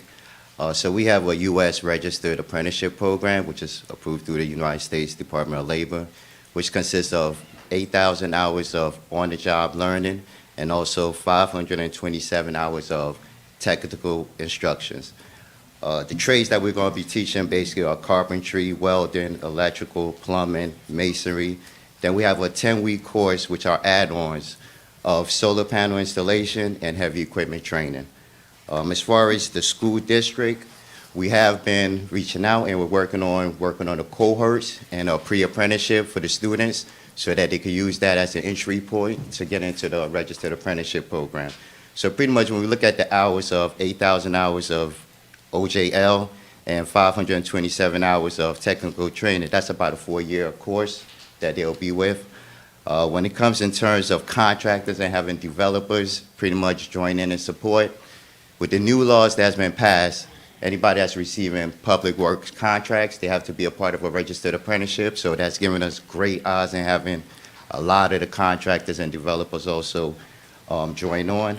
And somebody mentioned what if, the grants and stuff are not coming through, the contractors are going to be paying fees to support the training of the apprentices also. So we're looking at many different resources apart from just grants and just, government funding. We're looking for private and also just contractors and developers within the construction industry to play a part in helping grow the workforce.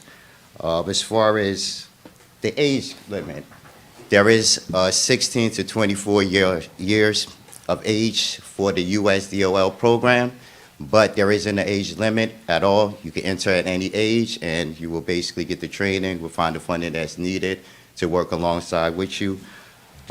Now, promotion-wise, in May, the USDOL has a month where they have a week. It's called Youth Week. We also have a program called May Day, which I basically come out and I share the construction trades, try to bring more promotions and awareness. So this year, with the timeline of the opening of the location, we're going to try to put together a nice event for the opening and then continue that week with the Youth Week program to bring more light and give more information out to the construction industry so they know how to be a part of the program. As far as support, we are backed by Rutgers University. They're key supporters with us. They through their technology department. We are applying for grants with them. And the reentry program, we also reached out to them, so we are working with the reentry program to get our citizens returning back into jobs. And that'll be my time. I'll come back and give you the rest of the information. Thank you very much, and I appreciate it. Thank you.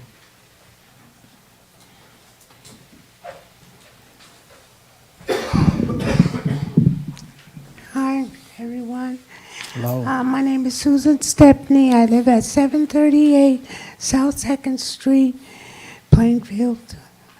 I'm referring to R-14225 with the Department of Health and Social Services. I'm not sure what type of racism they're talking about here, but I had never been called a nigger or a monkey by a white person. I was born and raised in Plainfield, but I was called a monkey by a Spanish person.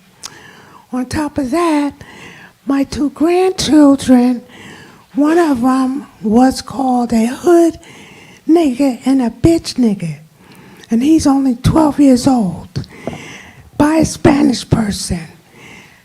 And my grandson also was punched in the face. They both go to Hubbard School. And anybody that knows Hubbard School now, I went to Hubbard School. So there wasn't that many Spanish people. But it seems like all the black people have been run out. I don't know where they are. However, My granddaughter had her lunch knocked out of her hand by a Spanish person. Well, you know, these are kids, I understand that, but they're afraid to speak to the people in the school for fear of being called snitches.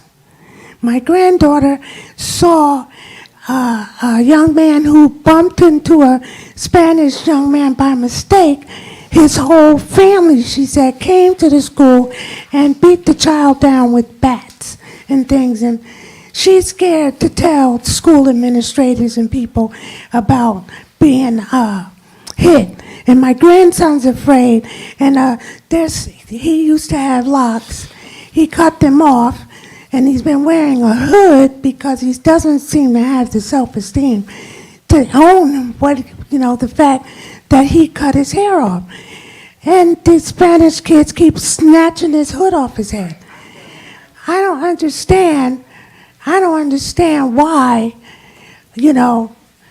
my grandchildren have to endure things like that. I'm sorry if you're uncomfortable, but they're uncomfortable as Council well. President, we have I don't know what you're we have uncomfortable a about. rule regarding personally offensive, derogatory, or abusive remarks. This may fall into that.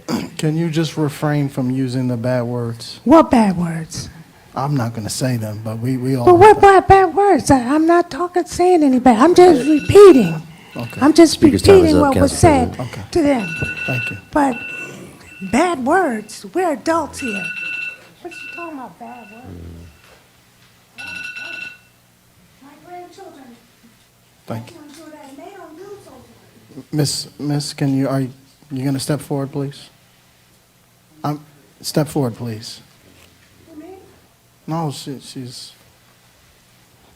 Marie and Sarah Watchung Avenue are 14325 title shot. I realize there is no such thing as a no-kill facility. The state has stopped asking for statistics, so actually it's good and bad that we get statistics. Personally, I was shocked by how many animals were killed. We don't have a Facebook, we don't have a website for animal control. No one knows when animals are found unless they happen to get into the system privately by the person who lost them. No one knows who's up for adoption. We should have a strong adoption program in place. Animals should be spayed and neutered before they go out. They should be microchipped. I understand the need for a surrender fee. I did not see it in the contract. Where does the surrender fee go? Because certainly that money could be used for additional expenses. Rabies vaccines are provided by the state. They're virtually free. They're a couple dollars. So I'm not sure who's charging to administer it, but that should not be an expense or an exorbitant expense. The same with food. I know I've donated several cases of dog food and cat food. I know other people who would do it if they knew how. I am not expecting our one working ACO to take all of this on, but we pay technology a fair price. Someone must be able to set up a web page. And the last question, I have not seen posted what hours residents can go to title shot to reclaim an animal. Thank you. Thank you so much. Okay, is anyone online? Okay. Public comment in person is now closed. Wait, no, there was someone online. Yeah, in person. And online? Please unmute yourself. Yes. Name and address for the record and resolution you're speaking regarding. Can you hear me? I can. Hello. Yes, hello, this is Carolyn Pittis, 617 Belvedere Avenue, referencing Resolution R11025, honoring my father, Albert. First, happy Black History Month to everyone in town. Thank you. Second, we are grateful for Council Vice President Sessions' presentation honoring our father and for the mayor's personal participation in funeral events for him this past week. My great-uncle gifted the Plainfield Carillon, a rare and sacred object, to the citizens of Plainfield, with the expectation that it would endure for hundreds of years. In a public hearing many months back with the church owners and its proposed developers present, my father, Albert, joined with Jeff Spellman, who you've heard from this evening, in offering to lead a public-private partnership to keep the Carillon in Plainfield. Before any response to this offer, this instrument was surreptitiously removed, shocking and saddening many in this town. Clearly, the preservation protections that were in place around this property were not respected, which is disrespectful to this city council. This tragic loss did not need to happen. To leave distressed sellers free to call the shots on their own likely ensures that the city will continue to lose its cultural history, including perhaps the cultural history that you are today trying to create anew to celebrate the diversity and vibrancy of Plainfield's population. On behalf of our father, who we buried today, I would respectfully urge that the City Council reconsider how they might do things differently from here forward. Please consider strengthening the city's historic preservation rules as a lasting tribute to my father's service to this city. Please make preservation and redevelopment of historic properties more transparent and collaborative, and explicitly include informed citizen representatives alongside the city, its property owners, and its potential developers. Thank you very much for honoring our father. Thank you. Anyone else online? Okay, public session. Comment is now closed. Okay, clerk, could you please read the consent agenda? This Council President's identified as Resolutions 11025 through 13725, Resolution 14025 through 14625. 11725 will be voted on separately as Councilwoman Cherry will be abstaining. 13928 will be voted on separately, and 138 was removed. Okay. Can we have a motion to approve the consent agenda? Second. Okay, clerk, may we have a roll call? Council members Briggs Jones. Yes. Cherry. Yes. Graham. Yes. McCray. Yes. Wyatt. Yes. Vice President Sessoms. Yes. Council President Hockaday. Yes. The consent agenda items have been approved. We now move to Resolution 11725. Need a motion in a second. Okay. Can we have So a motion? moved. Second. Roll call, please. Council members Briggs Jones. Yes. Cherry. Abstain. Graham. Yes. Wyatt. Yes.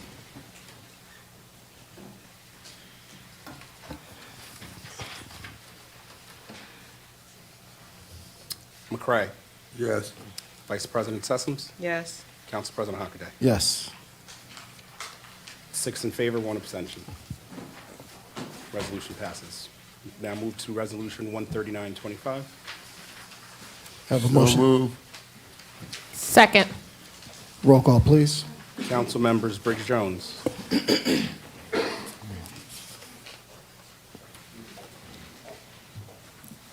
139.25, you said? Correct. Yes. Cherry. Yes. Graham. Yes. McCray. Yes. Wyatt. No. Vice President Sessoms. Yes. Council President Hockaday. Yes. 6 in favor, 1 opposed. Resolution's been adopted. Do we have any other non-consent items? No. Is that it? Okay. All right, we're going to take a slight break from regular business, and I am going to introduce Superior Court Judge James P. Wilson, and he will be swearing in our Chief Municipal Judge. Just give us a second and we can present them.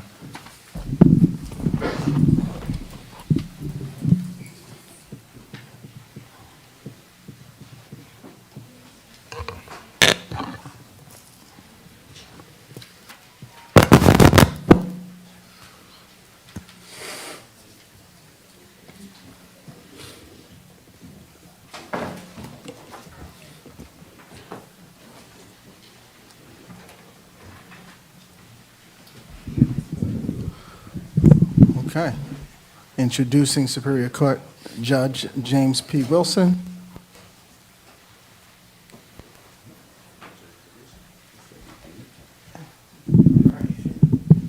And Judge Carl Marshall. Where you want to stand? Mayor Mapp will hold the Judge, you don't know Bible. where you want to stand. All right, ready? You good? All right, we'll do it this way. I'll just repeat after me. All right. This is like the 15th time, right? Something like that? Something like that. That means you're doing a good job. Just repeat after me, please.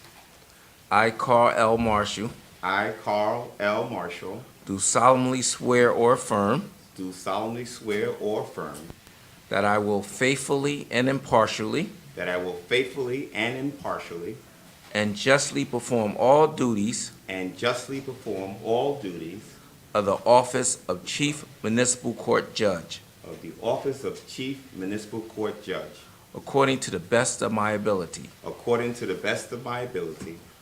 Further, I, Carl L. Marshall, Further, I, Carl L. Marshall, do solemnly swear or affirm do solemnly swear or affirm that I will support the Constitution of the United States that I will support the Constitution of the United States and the Constitution of the State of New Jersey, and the Constitution of the State of New Jersey, and that I will bear truth, faith, and allegiance and that I will bear true faith and allegiance to the same to the same, and to the governments established in the United and States to the governments established in the United States and in this state, and in this state, under the authority of the people, under the authority of the people. so help me God. So help me God. Congratulations, you're in once again.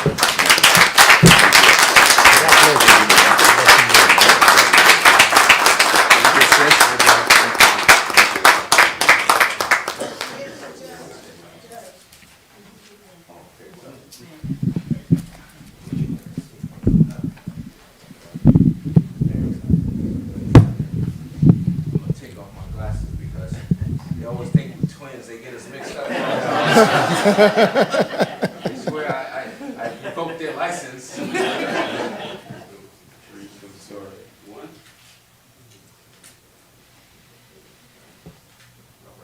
Thank you.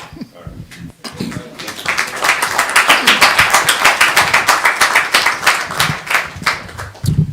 We've just proved that they are not the same person. You did force them to do a correction the other day. This picture of my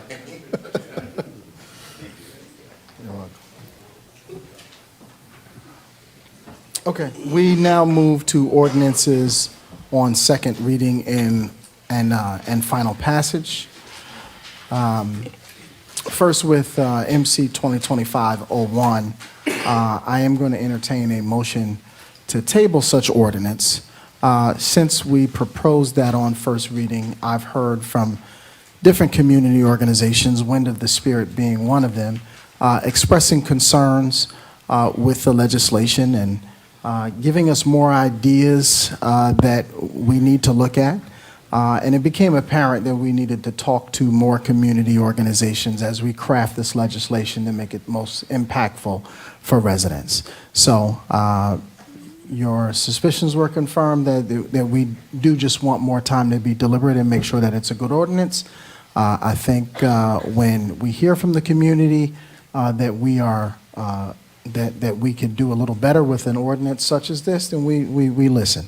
So I certainly agree with the tabling of this until we can make it better and have meetings with organizations. So I look forward to engaging in those meetings in the next weeks to come. All right. So can I have a motion to table 2025-01? Second. Okay. Can we have a roll call? It's a roll call to table MC 2025-01. Council members Briggs Jones, Yes.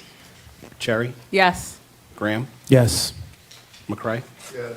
Wyatt, Yes. Vice President Sessoms, Yes. Council President Hockaday. Yes. That is unanimous. MC 2025-01 has been tabled. Okay. Madam Deputy, please read by the MC 2025-02 by title and certify that it's complied with the statutory publication requirements. MC 2025-02 is an ordinance for a four-way stop intersection at Berkman Street and East 3rd Street to amend and supplement Chapter 16, Vehicles and Traffic, Article 7, through streets, stop intersections, stop and yield intersections, designating certain four-way stop and three-way stop intersections. It is hereby certified that notice of a public hearing on this ordinance was published in the Courier News on January 27th, 2025. Okay, the floor is now open for any member of the public who would like to speak on this ordinance specifically.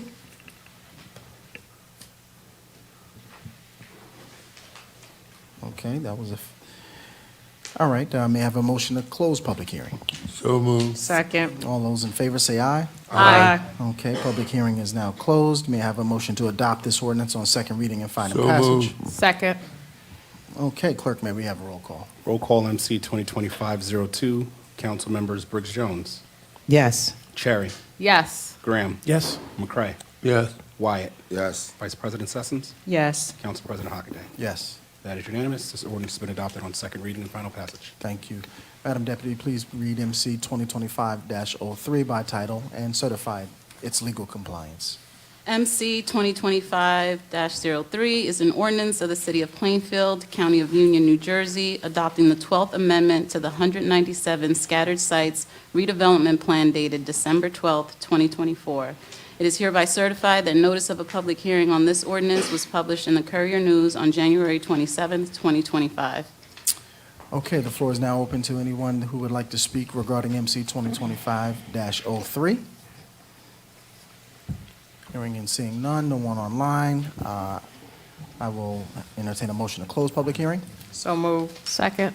Okay, all those in favor say aye. Aye. All right, now let's have a motion to adopt this ordinance on second reading and final passage. Second. Okay, clerk, roll call. Roll call MC 2025-03. Council members Briggs Jones, Yes. Cherry, Yes. Graham, Yes. McCray, Yes. Wyatt, Yes. Vice President Sessoms, Yes. Council President Hockaday. Yes, That is unanimous. This ordinance has been adopted on second reading and final passage. thank you. Madam Deputy, please read by title MC 2025-04 and certify its legal compliance.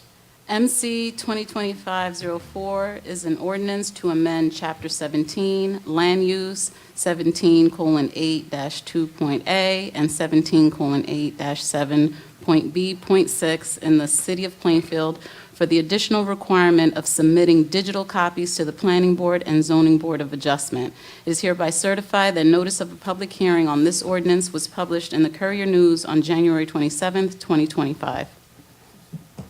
Okay, the floor is now open to any member of the public who would like to speak on this ordinance specifically. Seeing none in the gallery and no one online, I'll entertain a motion to close public hearing. So moved. Second. Okay, all those in favor say aye. Aye. Okay, can I have a motion to adopt this ordinance on second reading and final passage? So moved. Second. Clerk, roll call. Roll call MC 2025-04. Council members Briggs Jones, Yes. Cherry, Yes. Graham, Yes. McCray, Yes. Wyatt, Yes. Vice President Sessoms, Yes. Council President Hockaday. Yes. That is unanimous. This ordinance has been adopted on second reading and final passage. Thank you. Madam Deputy, please read MC 2025-06. MC 2025-06 is an ordinance of the City of Plainfield in the County of Union amending Chapter 17, the Land Use Ordinance, Article 9, Section 17:9-23, buildings or structures per lot, primary and accessory dwelling units. It is hereby certified that notice of a public hearing on this ordinance was published in the Courier News on January 27, 2025. Okay, the floor is now open if anyone would like to speak regarding accessory dwelling units.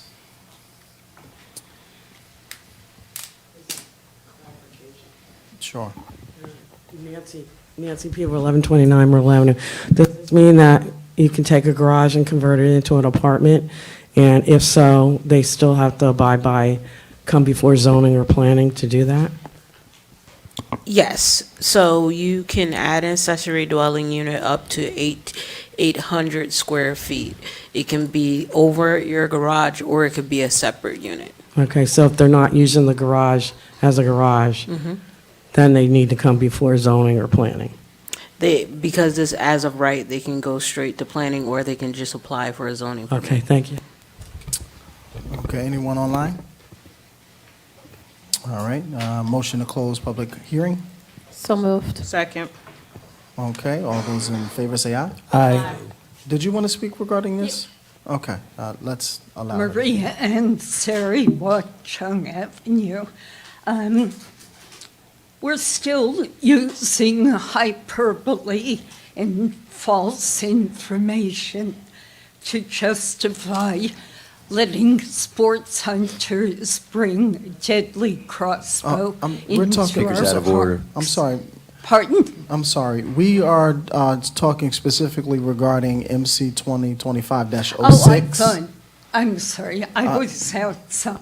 It's not public speaking. Not quite yet. Yes. So we'll see you in a few.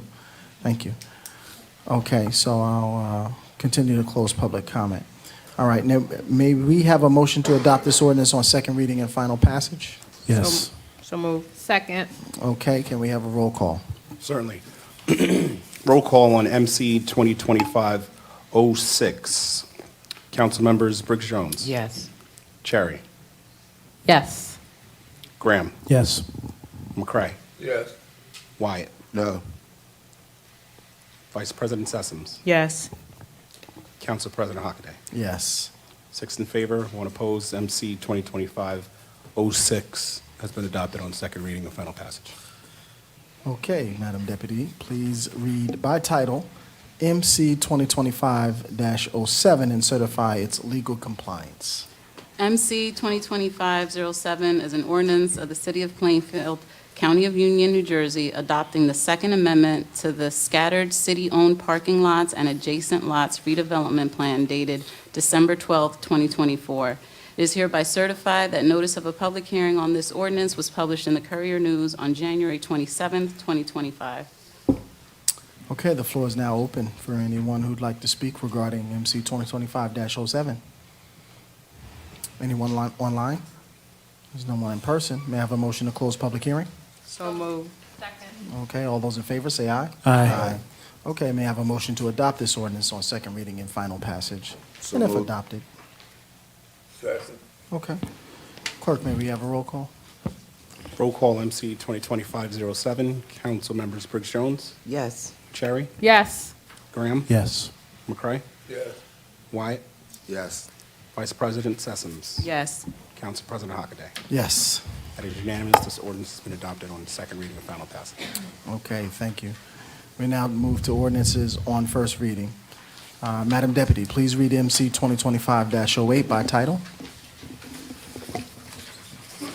MC 2025-08 is an ordinance opting into the Garden State Commercial Property Assessed Clean Energy CPACE program to facilitate the financing of CPACE projects. Okay, I'll entertain a motion to adopt this on first reading. So moved. Second. Roll call, please. Roll call MC 2025-08. Council members Briggs Jones. Yes. Cherry. Yes. Graham? Yes. McCray? Yes. Wyatt? Yes. Vice President Sessoms? Yes. Council President Hockaday. Yes. This ordinance has been adopted on first reading. Thank you. Madam Deputy, please read MC 2025-09 by title. MC 2025-09 is an ordinance of the City of Plainfield, County of Union, New Jersey, adopting the Myrtle Avenue redevelopment plan dated January 16th, 2025. Okay. I'll entertain a motion to adopt this ordinance on first reading. So move. Second. Clerk, may we have a roll call? Roll call MC 2025-09. Council members Briggs Jones. No. Cherry. Yes. Graham. Yes. McCray. Yes. Wyatt. No. Vice President Sessoms. Yes. Council President Hockaday. Yes. 5 in favor, 2 opposed. This ordinance has been adopted on first reading. Okay, thank you. Madam Deputy, would you please read MC 2025-10 by title? MC 2025-10 is an ordinance of the City of Plainfield and the County of Union granting a tax exemption with respect to certain property identified on the city's tax map as Block 218, lots 23, 24, and 27, and designated in the city's tax records as 25 Clinton Avenue, 21 Clinton Avenue, and 1314-20 West Front Street, Plainfield, New Jersey, and authorizing the execution of a financial agreement with 1314 West Front Street Urban Renewal, LLC. I'll entertain a motion to adopt this on first reading. So move. Second. Okay, clerk, can we have a roll call? Roll call MC 2025-10. Council members Briggs Jones. Yes. Cherry. Yes. Graham. Yes. McCray. Yes. Wyatt. No. Vice President Sessoms. Yes. Council President Hockaday. Yes. 6 in favor, 1 opposed. This ordinance has been adopted on first reading. Okay, Madam Deputy, please read MC 2025-11 by title. MC 2025-11 is an ordinance of the City of Plainfield and the County of Union, New Jersey, enacting amendments to the TODD South redevelopment plan. Okay, I'll entertain a motion to adopt this on first reading. So moved. Second. Roll call, please. Roll call MC 2025-11. Council members Briggs Jones. Yes. Cherry. Yes. Graham. Yes. McCray. Yes. Wyatt. Yes. Vice President Sessoms. Yes. Council President Hockaday. Yes. That is unanimous. This ordinance has been adopted on first reading. Okay, thank you. Madam Deputy, please read MC 2025-12 by title. MC 2025-12 is an ordinance amending Chapter 9:17-1, Schedule of Fees of the City of Plainfield to establish vendor fees for the Lenny Cathcart House Music Festival. Okay, motion and a second on first reading. So move. Second. Okay, roll call, please. Roll call MC 2025-12. Council members Briggs Jones. No. Cherry. Yes. Graham. Yes. McCray. Yes. Wyatt. No. Vice President Sessoms. No. And Council President Hockaday. Yes. 4 in favor, 3 opposed. Ordinance has been adopted on first reading. Okay. That's it. All right, we now move to general public comments. So for those who didn't get a chance to finish on the allotted time earlier, has an opportunity now, as well as any member of the public that would like to speak for any reason at all. A total of 30 minutes has been allocated. Each speaker will be given 3 minutes. The floor is yours. Name and address for the record. Good evening. Maria and Surrey, Watchung Avenue. We still invite sports hunters with their deadly crossbow to slaughter deer in 2 parks. I did an Oprah. The hyperbole about why we're doing this needs to stop. Here's some facts, try to remember them. For all of 2024, there were 4 deer versus auto incidents. For all of 2024, there were 4 deer euthanized because of irreversible injury. I know of one who was impaled on a spiked fence. auto versus auto at any stop sign, intersection 403. Auto versus pedestrian, 58. The deer are paying attention. Auto versus bicycle, 58. So there goes the traffic misconception. It's time we stop. That's all I have to say. Everything else you've heard before. You've glanced off into space. It's ridiculous. Why do I pick animals? Because their voice is the smallest, and animals help people. People get comfort by service animals, emotional support animals. Children often learn their first compassion with an animal. We've got to stop the violence and the okay that you can kill a sentient being in a brutal, painful way. I'm done. Thank you.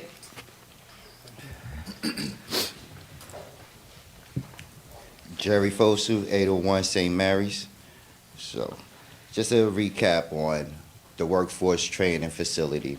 So as far as the building, the timeline is to get the location going by this spring on the first floor, which is less work to be done. So we try to get that going due to the fact that a lot of the time is OJL, which is they're going to be with contractors, they're going to be working on real sites, so that gives that on-hands experience. And then within a year and a half to 2 years, pretty much have a state-of-the-art workshop lab so that we can at least give them an extra 6 months on the hand within the school building before they go and start joining our companies and start working on that. And they will be getting paid. So the program basically, I think it is $17.35 the first year, and by the time they complete the program, it gets up to being $33 or $35 an hour. So it is a paid training they're going through. One thing. Also, we're going to be bringing services through the nonprofit section, the Soccer for Builders, Inc., which is going to be providing shower bays. We'd like to put a couple of shower bays within the building for people who don't have the necessary things they need. And also, we'll be providing lunches, breakfast and lunch. Guys can pick up their lunch if they don't have it when they go to the job sites. And different resources as far as in resume writing, interviewing, things like that. All the things that comes along with just helping people get jobs and retaining jobs. Another thing is the program is not set up just for people to go apply for jobs. The program is set up for people at the end of the day to be entrepreneurs. So we'll have programs that show people how to become an entrepreneur, how to become an independent private contractor, how to get their banking together, their paperwork together. So this is what we're trying to build and bring to this ecosystem. We're not bringing a facility that's going to be here for a decade. We're talking about generationals. We're trying to keep this going for generations to come. Give the ability for our residents to be able to not just be able to put themselves back in the economy here in Plainfield, but have the ability to be able to go anywhere in the United States, in Jersey, to be able to apply in that construction field. It is one of the biggest industries. When we talk about infrastructure, there's a lot of bills, there's a lot of funding going. Even though we have a new administration, there's a lot of grants coming out. I just received a grant today, that a notice for a grant that's out. So we're not going to turn our backs on those things. We're going to look at every opportunity that we can get to raise the funds to give the facility that could give the type of training that we believe in. This mission has been 15 years in the making. To me, basically, on Friday, we were walking through the building, and I just took a look, and I said, this is basically identifies with two things, a mustard seed and a Chinese bamboo. If you know those two things, a mustard seed is a small seed, but heavy faith. Chinese bamboo, you have to have a lot of patience, because once you plant that seed, it doesn't come out right away. It takes several years for it to emerge, and when it's emerged, within months, it shoots 10 times higher. So it's persistence, trust, and just being, patient. All right, thank you very much. Thank you, sir.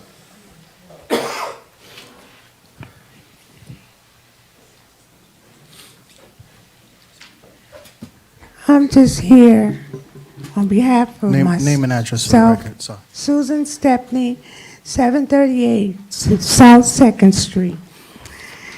And to say, my mother and father wouldn't have liked me going against the rules.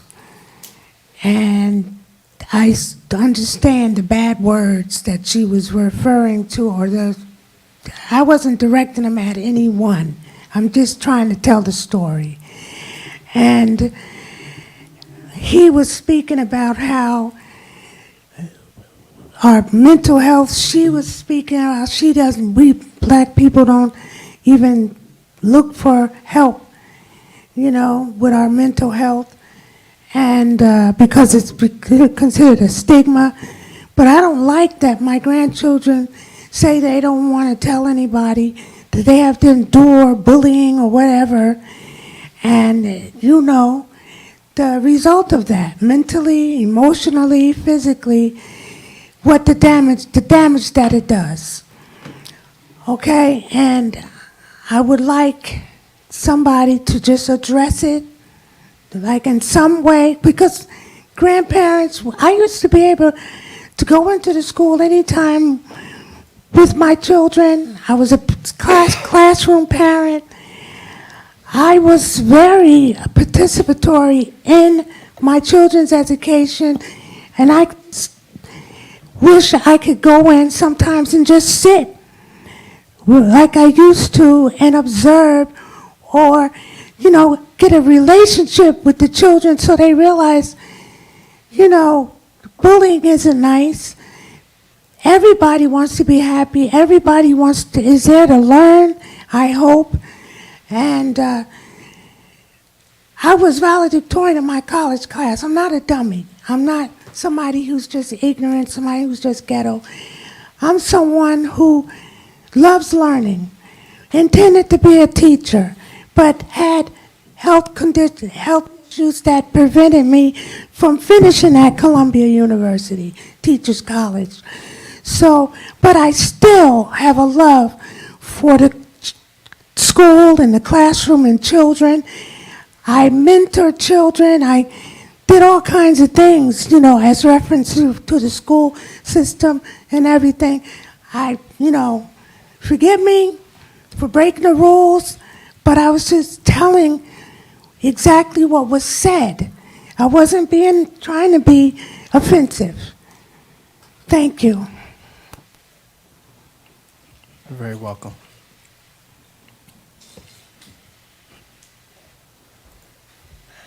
Good evening. My name is Althea Llewellyn, 1282 Worth Drive. Now, as a longtime resident of Plainfield, 32 years, I live in the second ward, and there is a property called the Peterson Farm, and I'm a part of a community that is deeply concerned about the future of that property. In 2020, my husband and I conducted an informal survey of our neighbors, about 100 residents in the environ of that property, to find out what they want that property to become. We recently provided the results of that survey to Mayor Mapp and his administration, and recently we received a survey which the administration has put forth, and the Peterson Farm was a part of the choices for what that property should become. Within the last few weeks, we've been trying to educate the public as to what that choice was, because there were no details given about what the Peterson Farm initiative was. So one of the things that we'd like to see is that we preserve the local history of the farm, create the capacity to serve a wide range of users, position the farm to contribute daily to the community in a positive and measurable way, and enrich the lives of the residents of Union County, both present and future. Thank you. Thank you.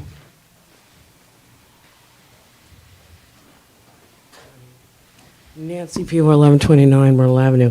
I really do wish, and I hope that this project that these two gentlemen were talking about and the Economic Development Officer was talking about comes to fruition. I'm just worried about the chaos in Washington and hope that that funding doesn't hurt any positive projects. And I hope that a component of that project could be maybe reaching out to some of the seniors who may need projects done at their house and would be willing to hire some of these young people to help them with small projects within their households, and it would be beneficial for the seniors in town that would need help. I also want to thank the administration and the council for recognizing Al Pettis. I sat on the Cultural and Heritage Commission with him for probably 40 years. He really did care about this town, and it is really distressing that the Carillions that his family donated over 100 years ago are now gone. It's just, there are no words. There just are no words. The other thing is, there is so much chaos in Washington right now, and somebody that was born and raised was born in Plainfield. I don't know if he was raised in Plainfield, but on Wikipedia says that he was born in Plainfield, probably at Muhlenberg Hospital, lost his job, the Consumer Financial Protection Bureau, and so we do have to worry about what goes on down south of us, because people like this gentleman, Rohit Chopra, who was born here, lost his job during this chaos, and that bureau that he was running, whether it was good or bad, or what he was trying to protect residents and consumers in the United States, and he's now out of a job. Thank you very much.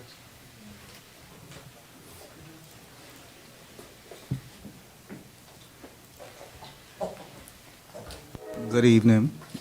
Name Mr. Guzman, 129 New Street.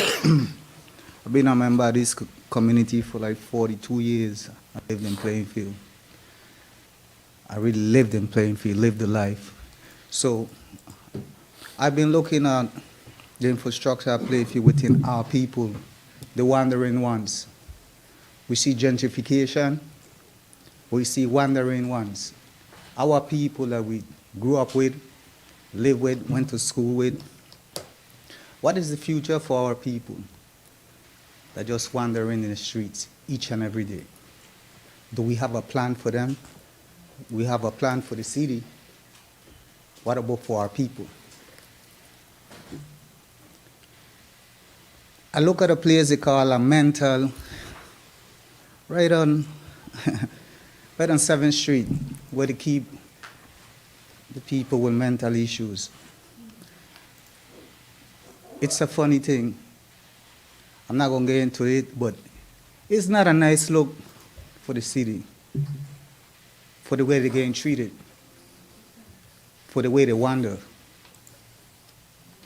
So my question is, do we have a plan for these people?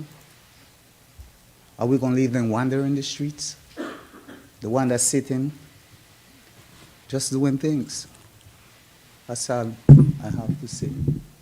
Just simple question. Thank you.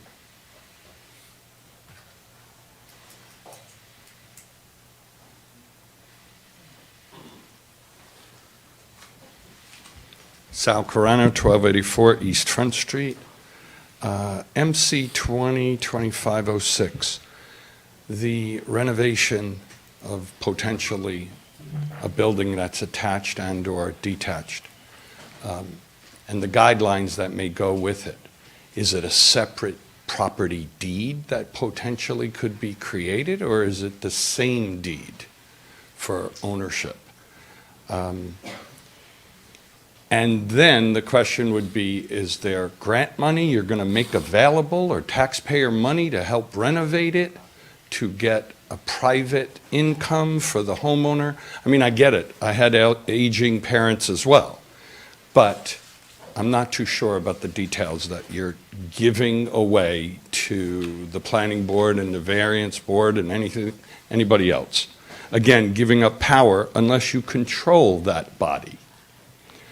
Mr. Pittis, it's very sad that the daughter on the day of burial had to come before and say, basically, my interpretation, what is all your legacy?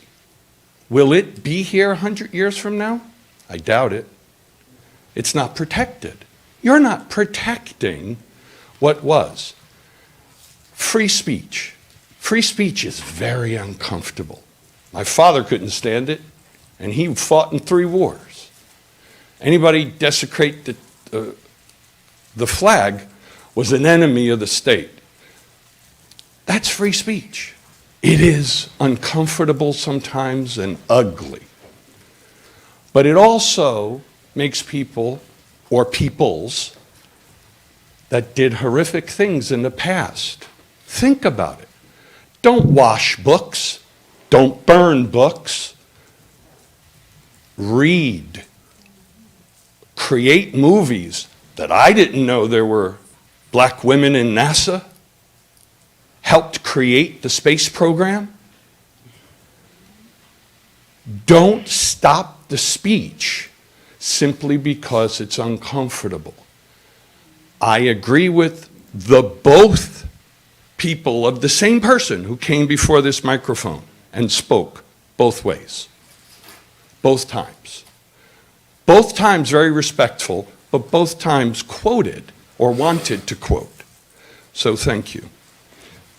Lastly, I really would like a discussion or an answer on the deed ownership of renovating, because all you're doing again is just increasing the population. Is there an easement? Will the easement be acceptable now to get to the back building?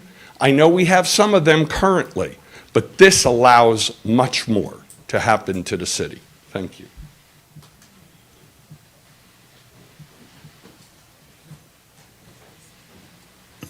Were you talking about accessory dwelling units there? Okay. All right, public, anybody online? No. Okay. So public hearing is now closed.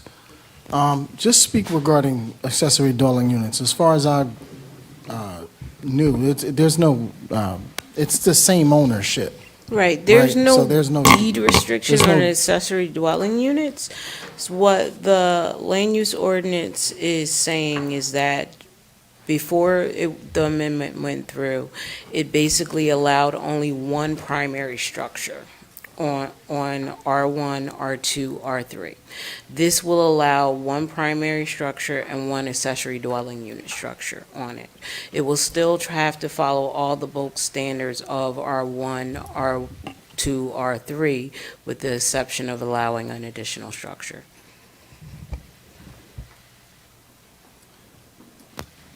Any size requirements, minimums or maximums? So it's a maximum of 800 square feet, and in terms of height, it's a maximum of 24 square feet tall.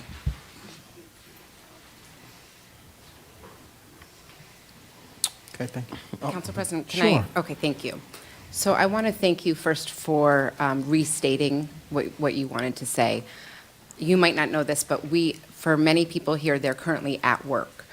These are working hours for some people, and they're currently they're being paid as employees. And so we have a job, as I'm also the HR director, to make sure that in their place of work, they're free from any discriminatory or harassing language. And some of the comments may have made implications about an ethnic group that people shouldn't be subject to hearing in the place of their work. So I wanted to clarify that for you. Second of all, I was not here at the last meeting, obviously, but there were comments made that I wanted to be able to respond to. It came to my attention that some members of the council may be under the impression that the city is not covering retirees in terms of their health benefits. And so I wanted to clarify that and make sure that everybody has the facts. The city absolutely covers retirees for health benefits. There are state laws related to when you pay contributions and when you don't pay contributions in retirement. That state law is called Chapter 78. Many of us are familiar with it, and it states that if you didn't have 20 years of service in the pension by June 28th, 2011, you must make contributions into your health insurance in your retirement.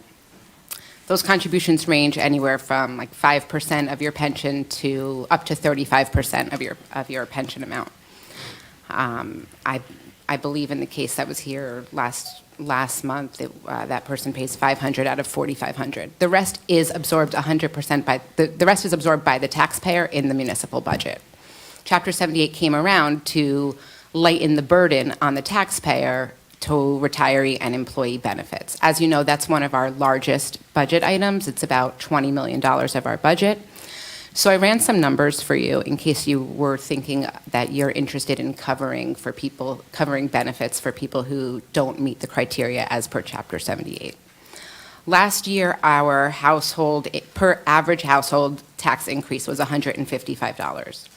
Had we not collected those contributions, the average increase in taxes for households would have been $416.35, which is an increase of $260. So, as stewards, obviously, of the city's fiduciary responsibilities, I would say that adding $260 to the average home is likely not what you intend to do. However, when we introduce the budget to you, obviously, that is your prerogative to put that forward. If I could also, Council President, with regard to statements that were made last week, when council members or any member of this administration accepts the position, we place our hand, most of us, on the Bible, and we take an oath. And by taking that oath, we now have a fiduciary responsibility to the city. And part of that fiduciary responsibility is that when we receive information, we have an obligation to determine whether or not that information is accurate before issuing statements that could potentially hurt the city as we move forward. Some council members were very diligent when they received this information to come forward and ask questions of my office and the business administrator. Others did not. I can encourage all council members, when receiving information from interest groups that have an interest that may not align with the city's, that they at least seek the information before making public statements. Thank you, Council President. Council President, yes. I would like to make comments on a couple things. I believe that both the Corporation Council and the BA provided some very good information pertaining to health benefits, and as well as advice to members of the governing body about the fiduciary responsibility of us as elected officials.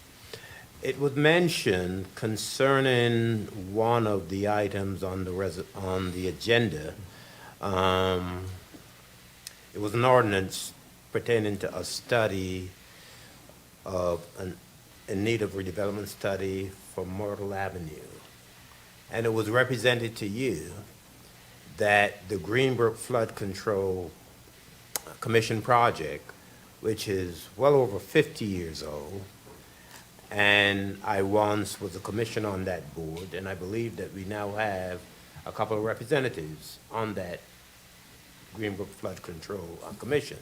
I believe John Louise is one of them, and I believe Orrin Dabney. If I am not correct, please let me know. But what was said is that the Greenbrook Flood Control Commission is going to be building levees along the Greenbrook, and that would push water into the city of Plainfield. That is the kind of information that should not be put out into the public domain, because it is absolutely and totally false.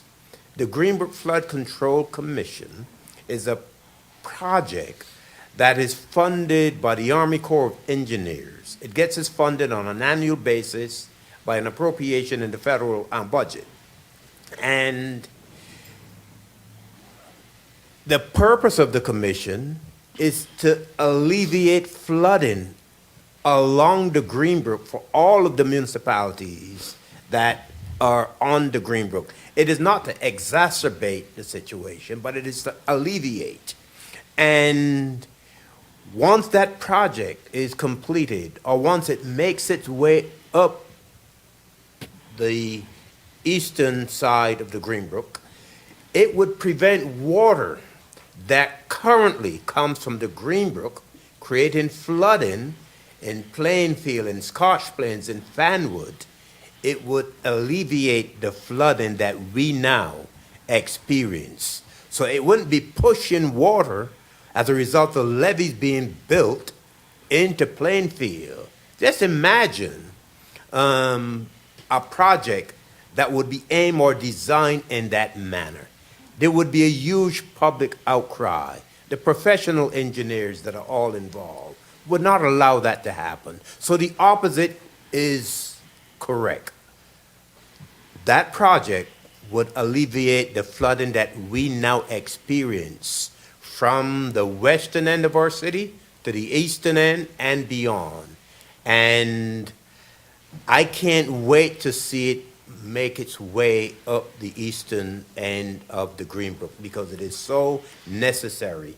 People who live in the First Ward on Netherwood Avenue, on Leland Avenue, and in these other parts of our city, they experience significant flooding as a result of the water that comes from the Greenbrook. And so the Greenbrook Flood Control Commission, once the project is completed, it would alleviate flooding in the entire city of Plainfield. I wanted to make that point very clear. As far as the bells are concerned and Grace Church, it saddens me that we're even having this conversation. But I was in the process a couple weeks ago when it came to my attention that Jess Spellman, who is still sitting here, was trying over the course of several months to gain access to Grace Church to maintain the bells as he did for a number of years. That access was being denied. And I met with our Director of Economic Development, and I told her I needed her to arrange a meeting with the developer, myself, and with Jess Spellman, and as well as Jim Spear, for the purpose of making sure that they have access in order to maintain those bells. And in that process, Director Fields, it was disclosed to her by an agent of the developer that the diocese removed and sold the bells, unbeknownst to anyone.